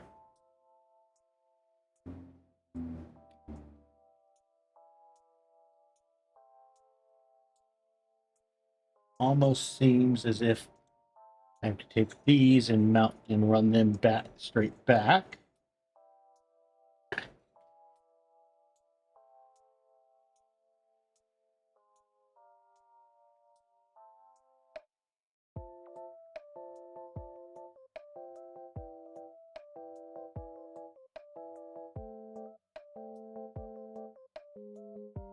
And now I'm trying to figure out what these two.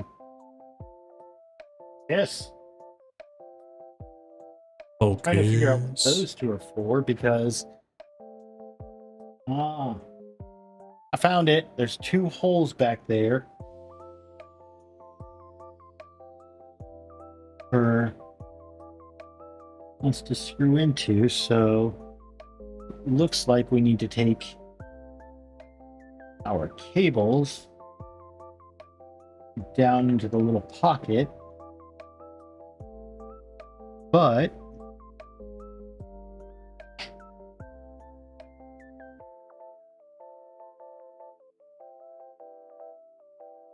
I think my standoffs are the wrong ones because there's a bit of a gap there. How big of gap? We're going to find out.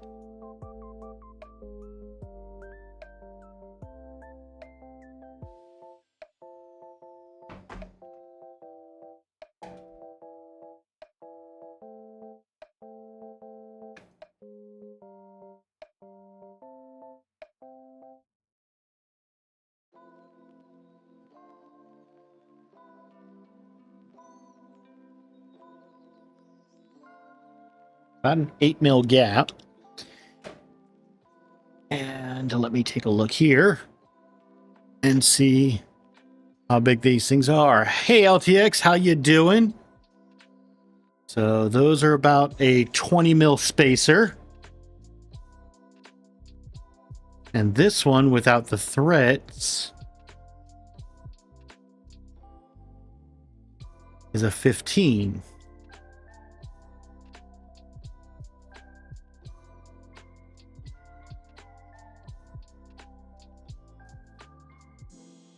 Or 16. So that's about a 4 mil difference between these two. And we're just going to double check with a scale here.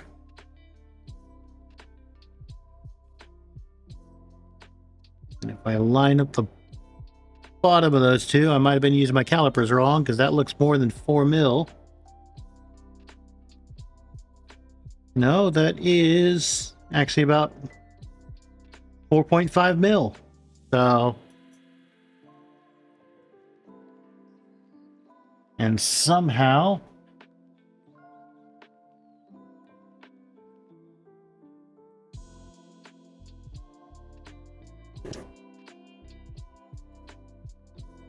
I need to bring that in by 8 mil.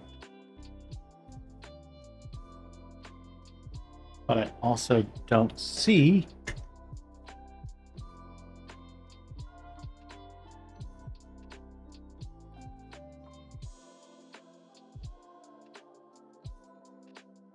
that would be possible because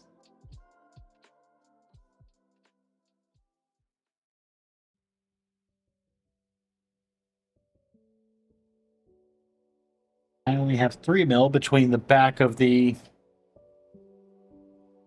toolboard mount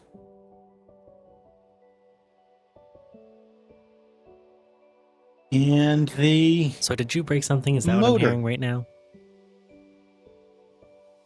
Did you break a thing?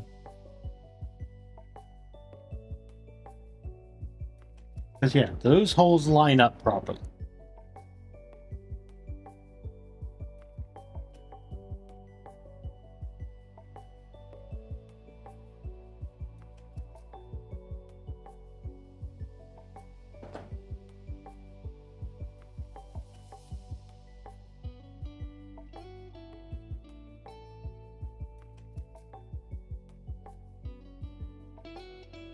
That is showing us screws going through those.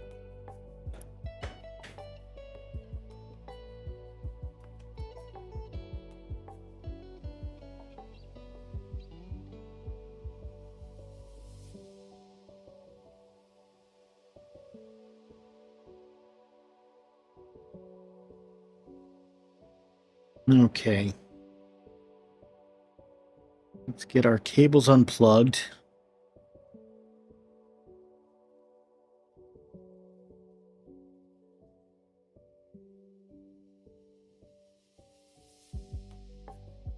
Okay, just working on getting the extruder motor. There we go. That cable's unplugged.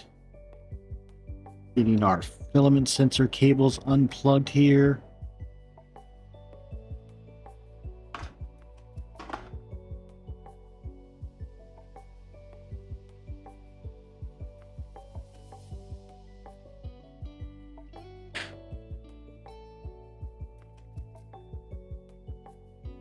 Come on, you.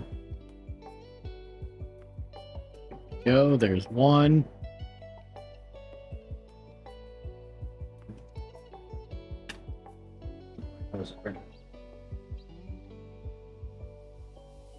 Okay, we got those undone. We need our 2mm driver. I'm going to take our tool head board back off.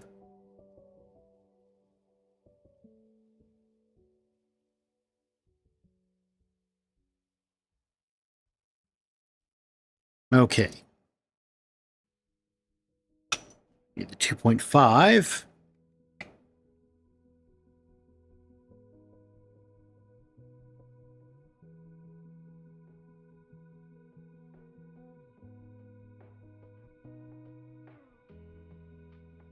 Undo these.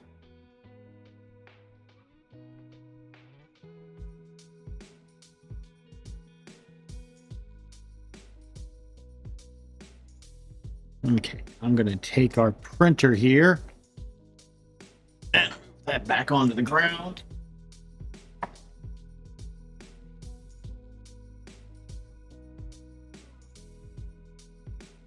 Digital Dragon, how you doing?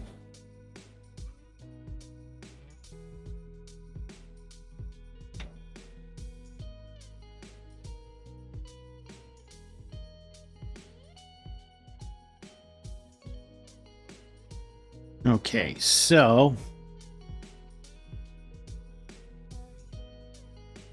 these standoffs are too long.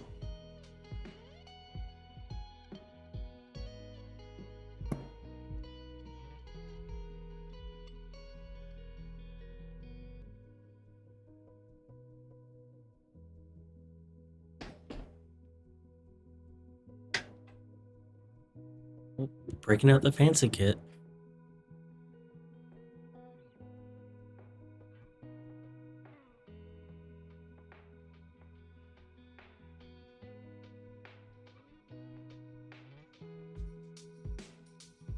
Okay, those are too long.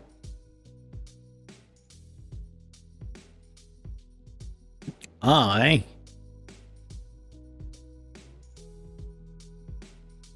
may need to open the CAD. Do I have the CAD downloaded? That's the other question.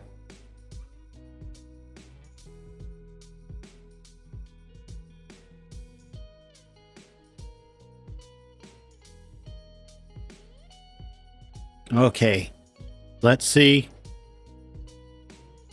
how long this is going to take, if it'll open at all. because this system has a lot going on it right now. Like what? It's got Chrome, Firefox, Discord, Orca Slicer, all running in the background.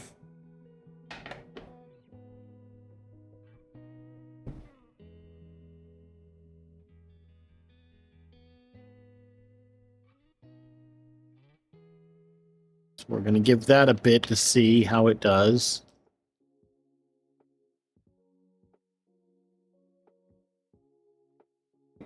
Because this just shows the wristwatch. Anthead just says, hey, do this. Build the wristwatch. Put your filament sensors in here. And then magically it's attached.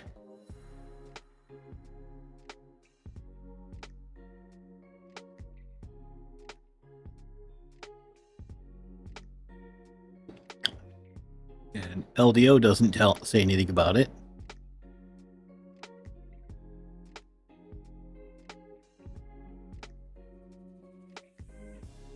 Is there anything in the main manual?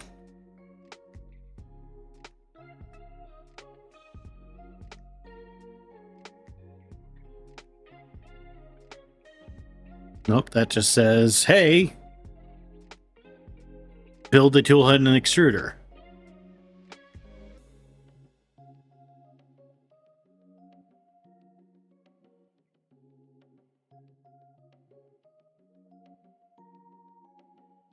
So let's see if we can get the CAD to come up here and take a look, because I really do want to keep building, because it's only 9:30. We've been only been going for 2 hours.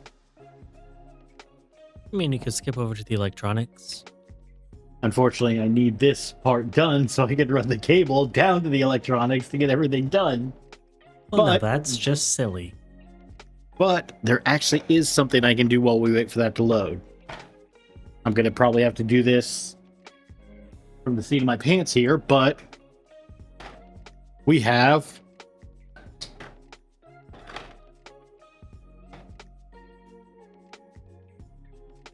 the filter, which honestly, I'm not going to be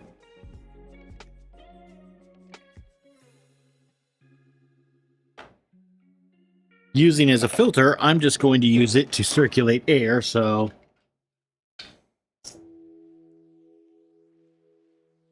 have that, and we have our blower motor. Now, I've gone looking to see, to try and find a manual or anything for this. And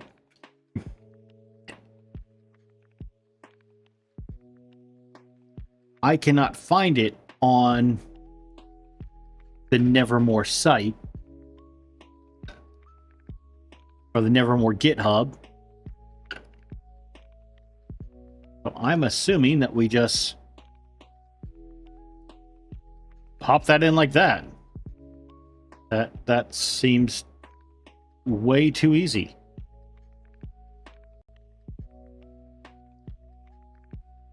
I have screw holes in here. Am I supposed to be putting heat sets into this fan? I might need the CAD after all to see.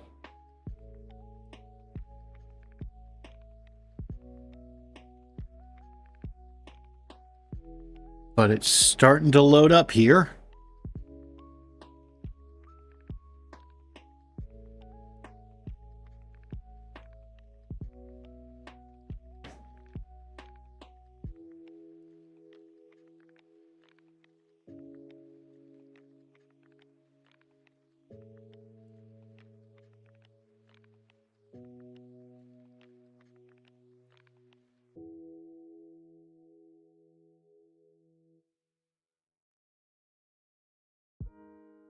And that's the cat.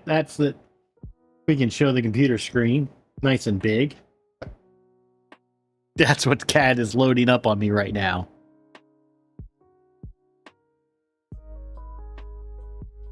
Everything is visible. Aha! It was just super zoomed in.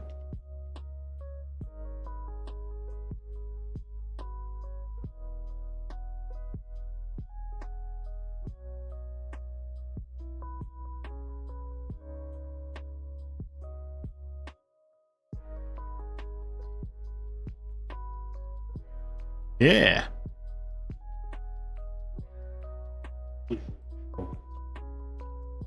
I don't need zoom. I need to rotate this. And it's rotating around that center point.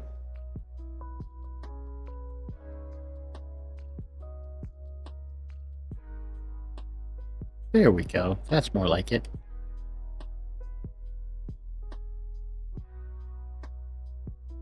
Yeah, it was, Caleb, Kenneth, it was definitely zoomed in too far. So, gonna get rid of our visibility there.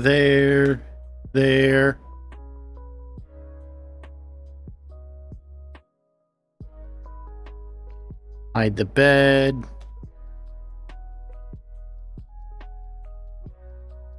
Okay.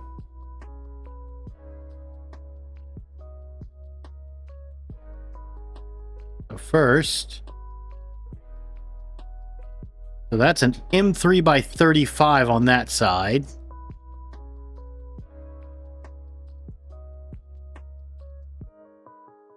yeah, those are M3 by 35 screws.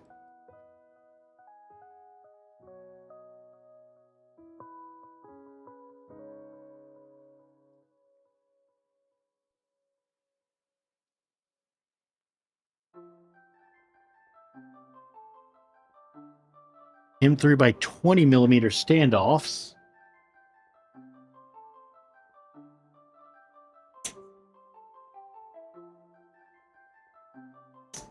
Okay, something's not right here then.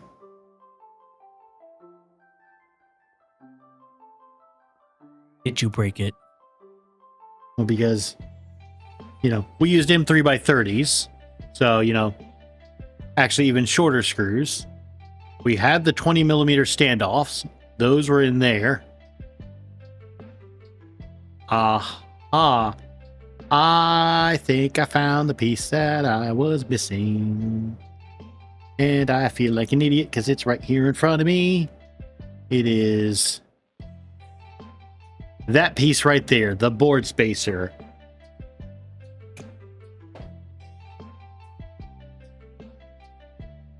So you were missing the board spacer when you were putting the board on.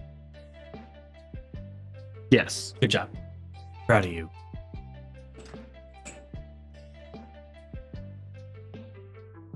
All right, I'm just going to get rid of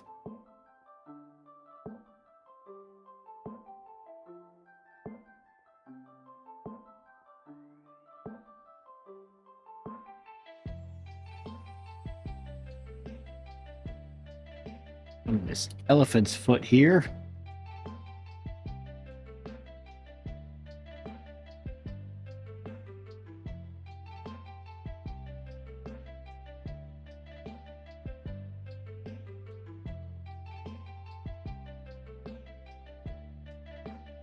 Quite a bit of elephant's foot here.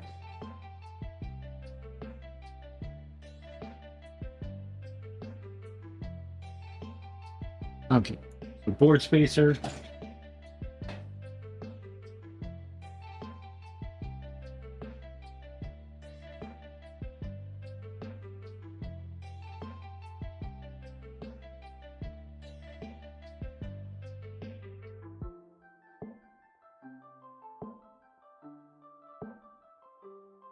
We're doing 20s and we're doing 30s instead of 35s in there. And what size do they call for there? M3 by 6 button heads.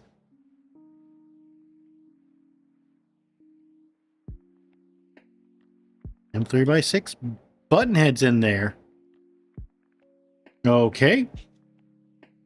We're using M3x8s before. Grab.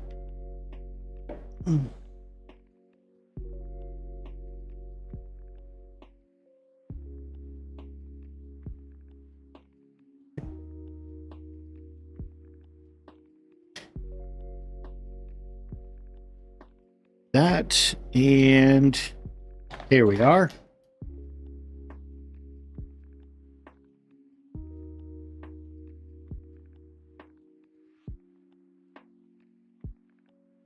It's good.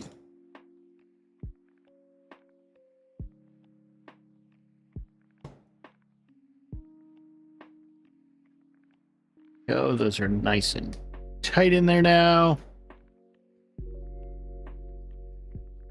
That's what she said.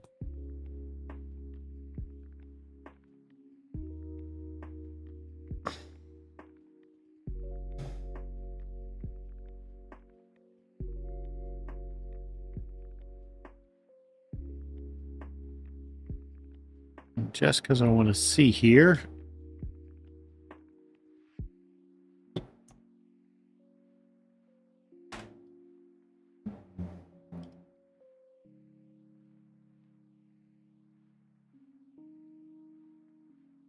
Aha! There were heat sets in there, so I did do that right. Yay! I'm not a complete idiot. Go to, how you doing? Welcome on in. And you know, I replied to you, Kenneth, but I didn't say welcome on in. So welcome on in, Kenneth. Okay, so we got our M3x6s now. And those are button heads, because that's what it calls for.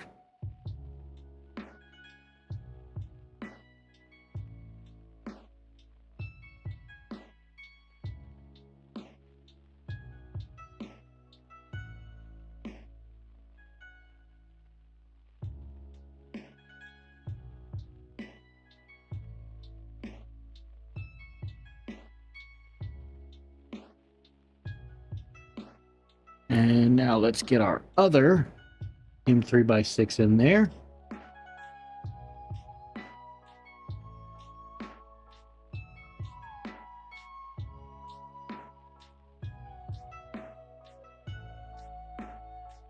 Okay.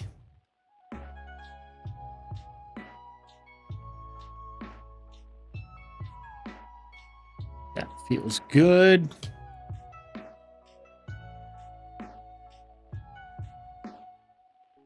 So, Tom, what you missed is I'm an idiot, but I think you already knew that. I took apart the progress we had on the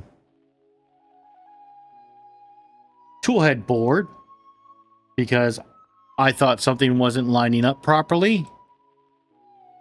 And it turns out I missed a piece.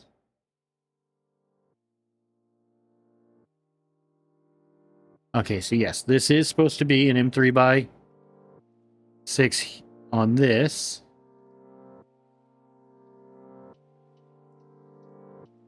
Let's get that threaded in.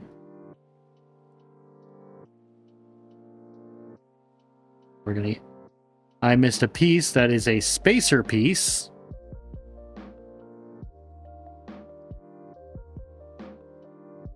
Fair and reasonable. I am very distracting just by looking at me.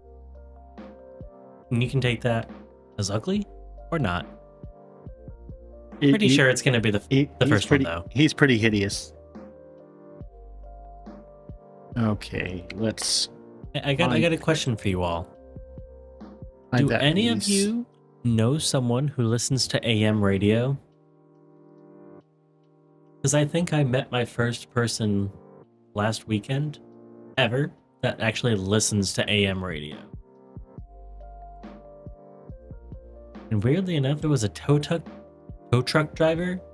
Got a flat tire on my way home, and had a tow truck and they had AM radio on it.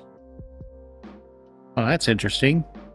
Yes, it is very interesting. Oh, I no, don't know I'm- anyone who listens to AM radio. I'm looking here. You know, there's a threaded insert. There's a heat set insert that's on the board. There is our little spacer that's supposed to go behind here. But they didn't add in the screws to go through the spacer. So we're going to play Let's Find Out. 'Cause that's definitely not an M3x6.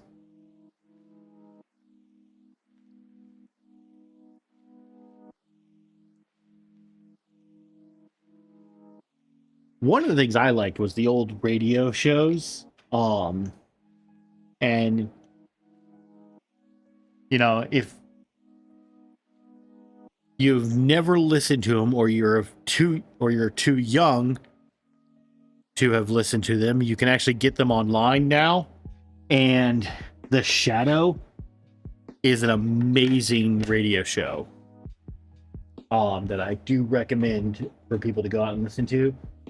It's hilarious to hear the old radio broadcast because like people record these things, they put them up online, they're in the public domain now, so you can listen to them for free.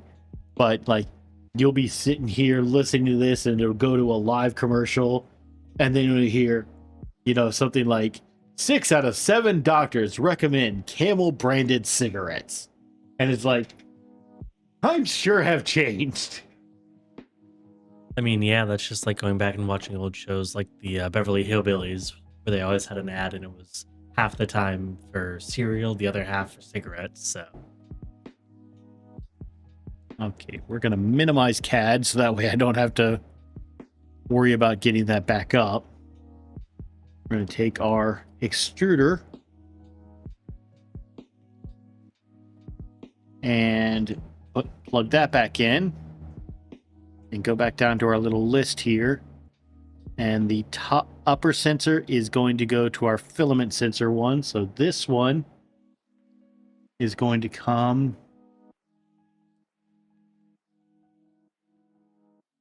and go into that port. Okay. This one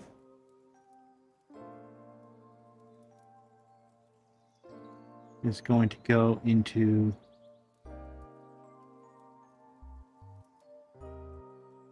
the lower port.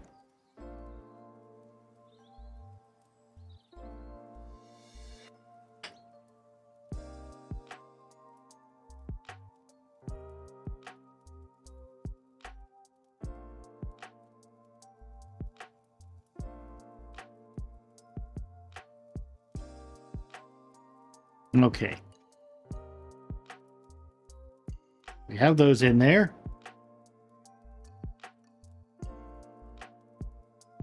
Spacer.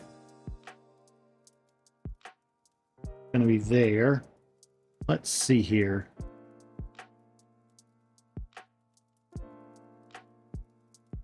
oh, a lot more AM radio defenders than I would have thought. I'm not saying, again, I'm not hating on it. It's just never been a thing for me. Yeah.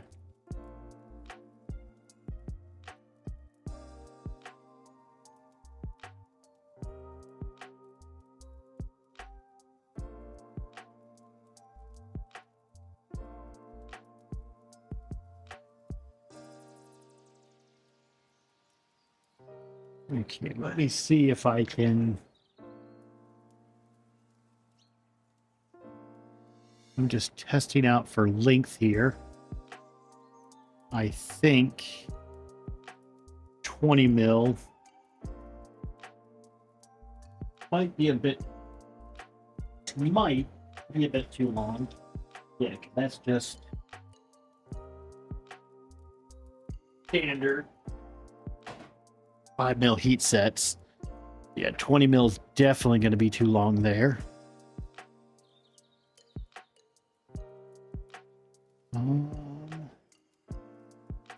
I do have some M3x12s. Well, I mean, I can see it, Tom, for sure. Like, there's all the other forms of media are making some sort of comeback. Records come and gone again, and now people are getting into cassettes and CDs again, and Go. so it makes sense that radio would have the same sort of thing, whether it be AM or FM or both. Okay. If I do this, 12 barely gets through there, but then it sinks in a bit. So yes, we're going to go with M3 by 12s to put that spacer in there. Okay. Gonna slide that stuff out of the way. I mean, didn't you hear? Video killed the radio star. What's an RKO radio picture? No, video killed the radio star. Ugh.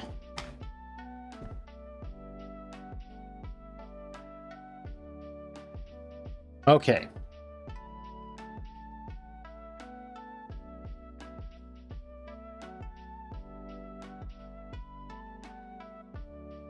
Is it truly okay, though? No. It's never okay. Not when I'm involved.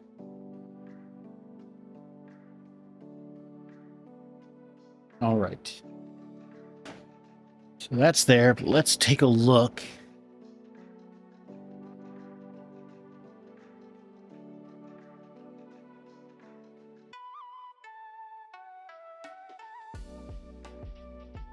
That says an M3 by 12 on this side and an M3 by 16 on the other.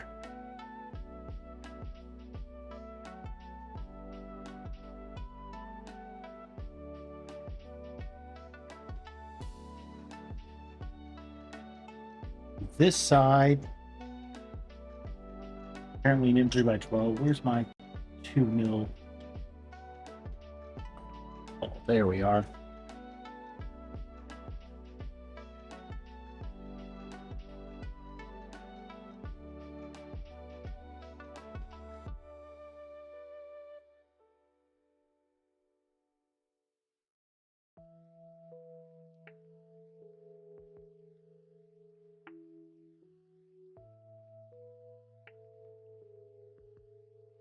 Let's see here. Internet and YouTube have killed radio. Digital, you got to see the index in person today. That's cool.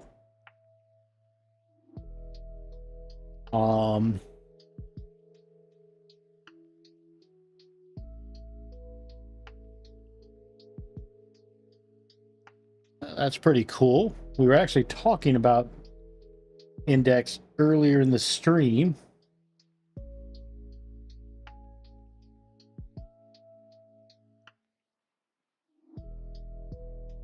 With multi-tool head changers and all of that. And you also got the Luke's Lab Pika hot ends. That's going to be a pretty nice thing. Okay, so that's our M3 by 16 or M3 by 12. Then we need an M3 by 16 button head. That's a socket head.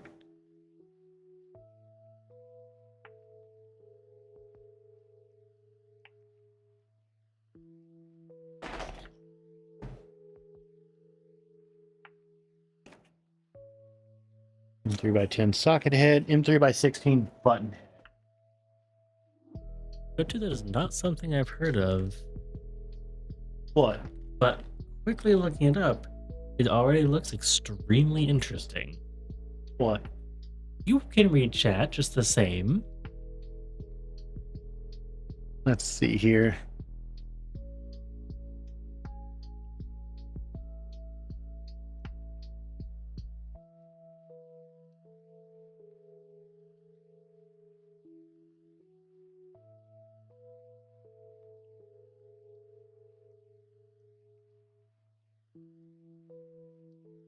Only vaguely. Getting you're going into Meshtastic? Wait, is that the thing you've never heard of? Yeah. You don't watch Jeff Geerling, do you? I mean, not religiously. He's done a whole video series on mesh casting.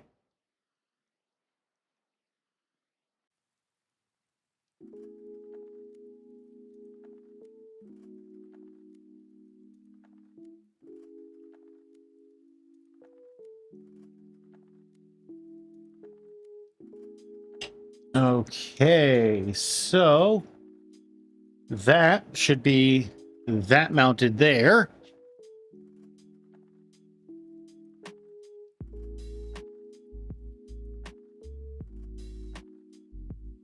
And now what we're going to do is we're going to try the... Actually, where did I put those in 3x16s that I just had?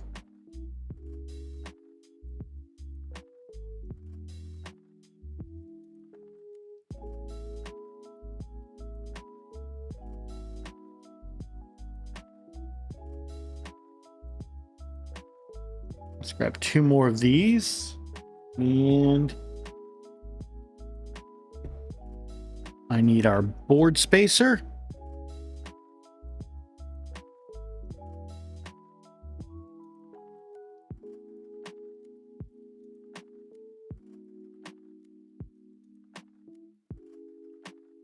Okay.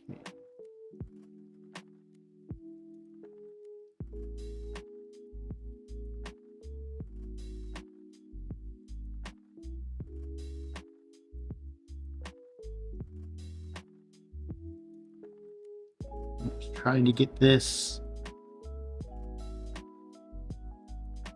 I'm just trying to fed in. think if I would ever have a use for it. It's very cool.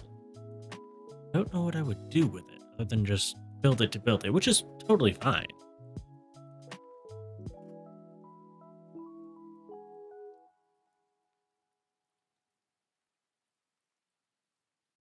Okay, I'm just trying to get this lined up now.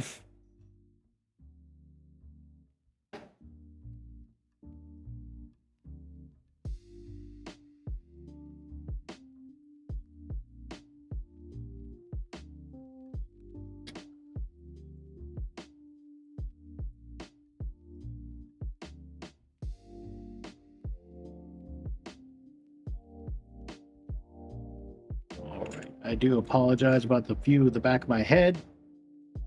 There's no real good way. Yeah, Do about this. the mesh-tastic, Tom.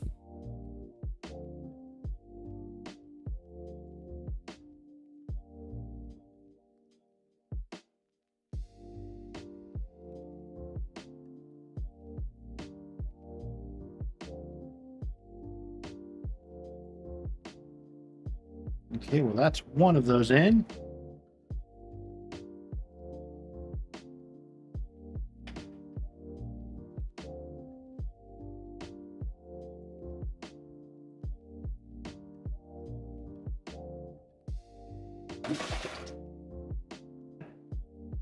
That was a tote.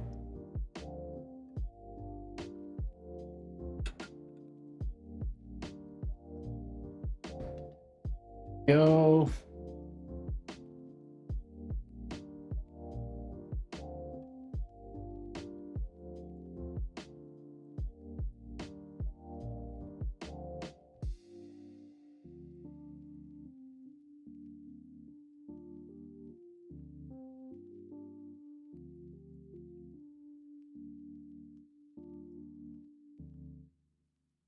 All right, that right there is the tool headboard mounted there. Now, I need to figure out how these are supposed to be routed.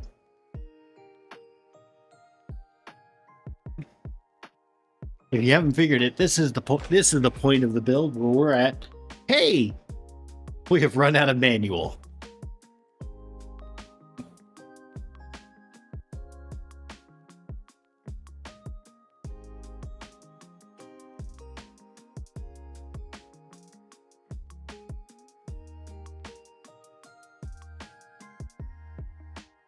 Maybe we can build a mesh-tastic node here.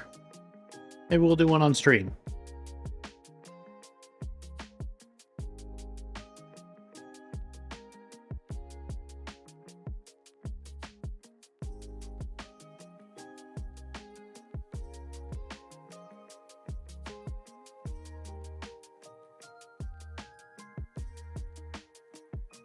Okay, so this comes We around. might just have to do that, Tom. We're gonna put this on the face here. I mean, right now for messaging, I've been using Signal, but hey, well, it's time to try something new.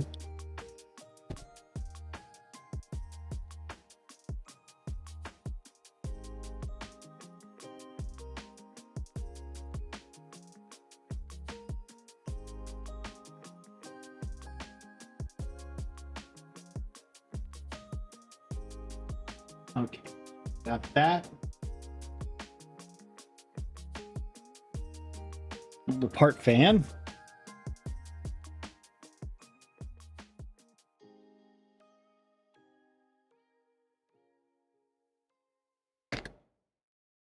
This one's going to be coming up. That's going to go into the part fan.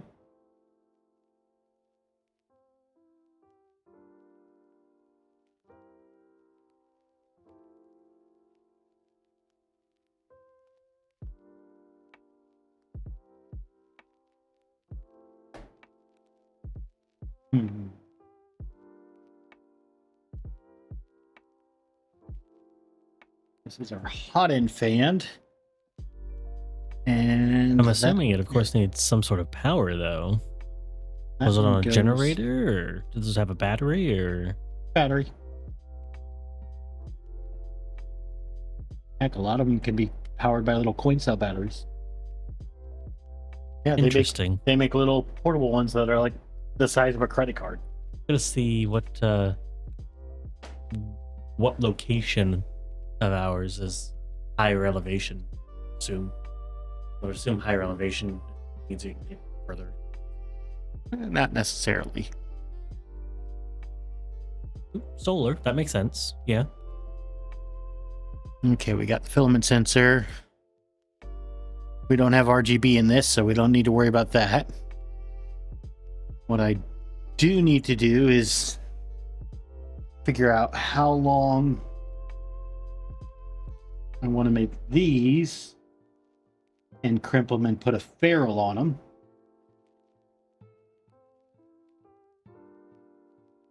Because that is our heater core.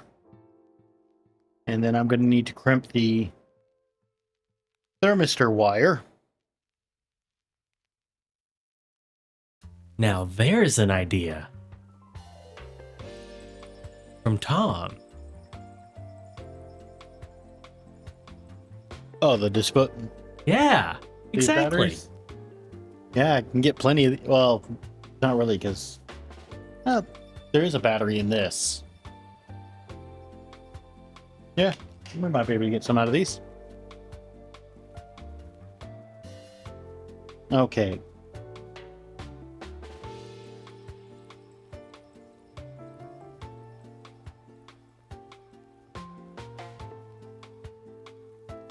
So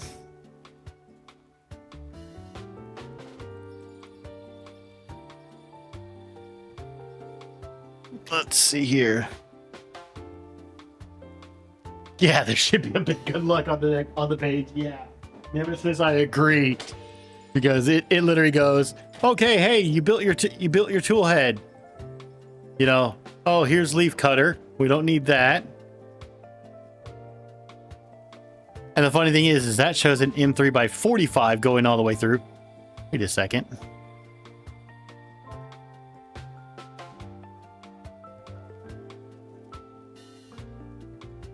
Keep reading. It helps. And so what I'm understanding, is you have to have a radio to use it, to be able to use it at all. You have to have your own radio. Okay. Fun. That's if you're using leaf cutter.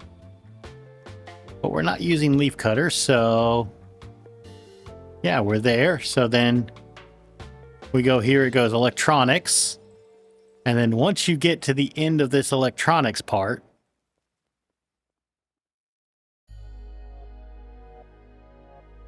it like stops there. And they have not completed the rest of the manual from there. So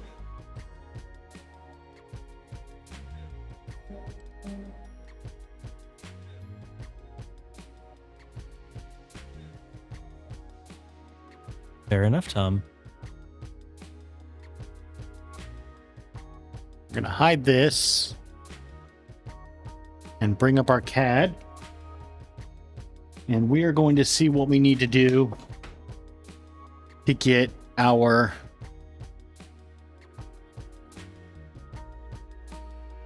Nevermore built.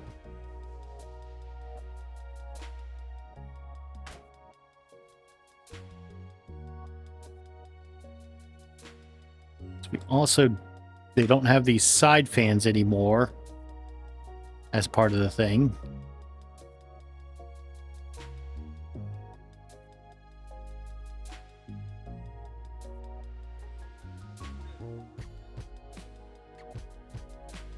So if we take and hide that,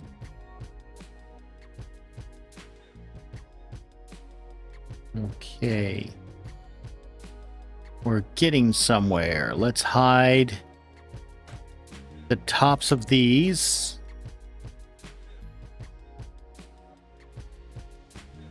We're gonna hide that for now.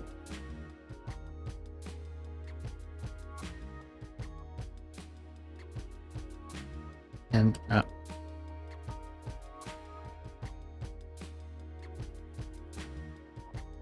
we're going to make that visible again so I know right where it is, and we're going to get rid of the base plate. Yes, I am nowhere near a CAD expert, so there's probably better ways to do this. I'm still learning as far as CAD goes. Hide the Raspberry Pi. Hide our mounts. Hide that. Let's go to the, let's get rid of this now. I'll definitely check it out, Tom. Seems fun. M3x8 flush head. And no, it does not look like there are heat sets there. Yeah, Nemesis, I do know that there was a difference. I actually have the leaf cutter one printed, but I made sure to specifically print the one that I didn't need, that did not use leaf cutter, because they're discontinuing it. So I was like, yeah, might as well just not print it. So, okay. So these are calling for M3x8 flush heads. Go into there.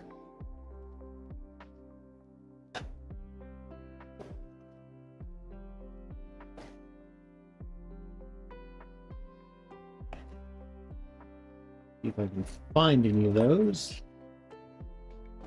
Down there. M3x6 flush head.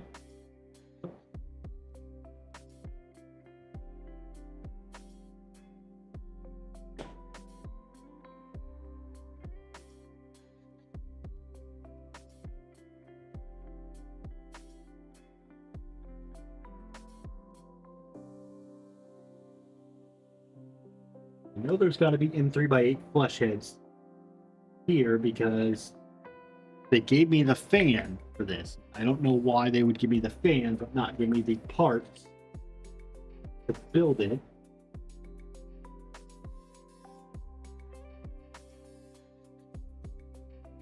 What if I do?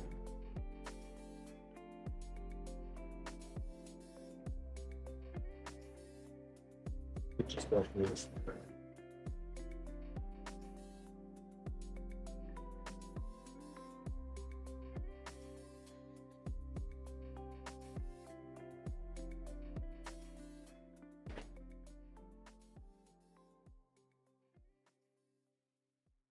barrels. Magnets.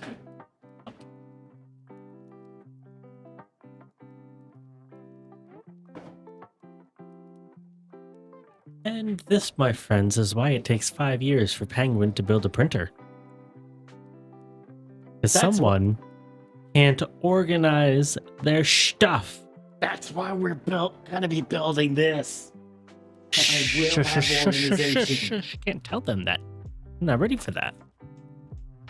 That's gonna be a while because each one of those panels takes 6 hours.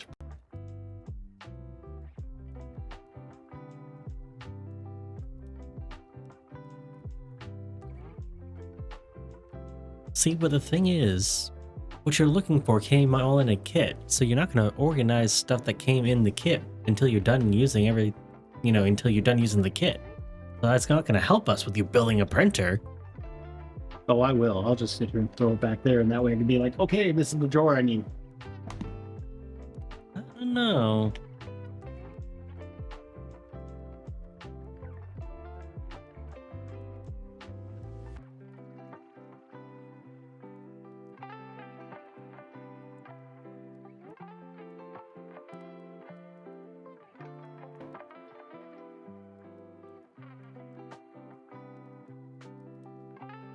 Give him 2x6.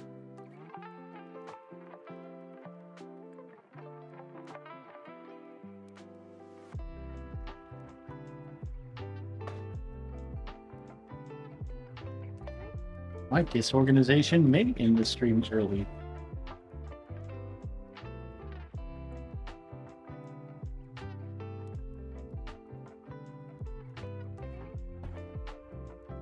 $30. James is giving me a timer.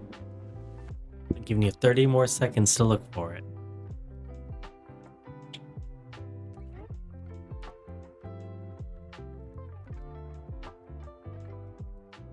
$20.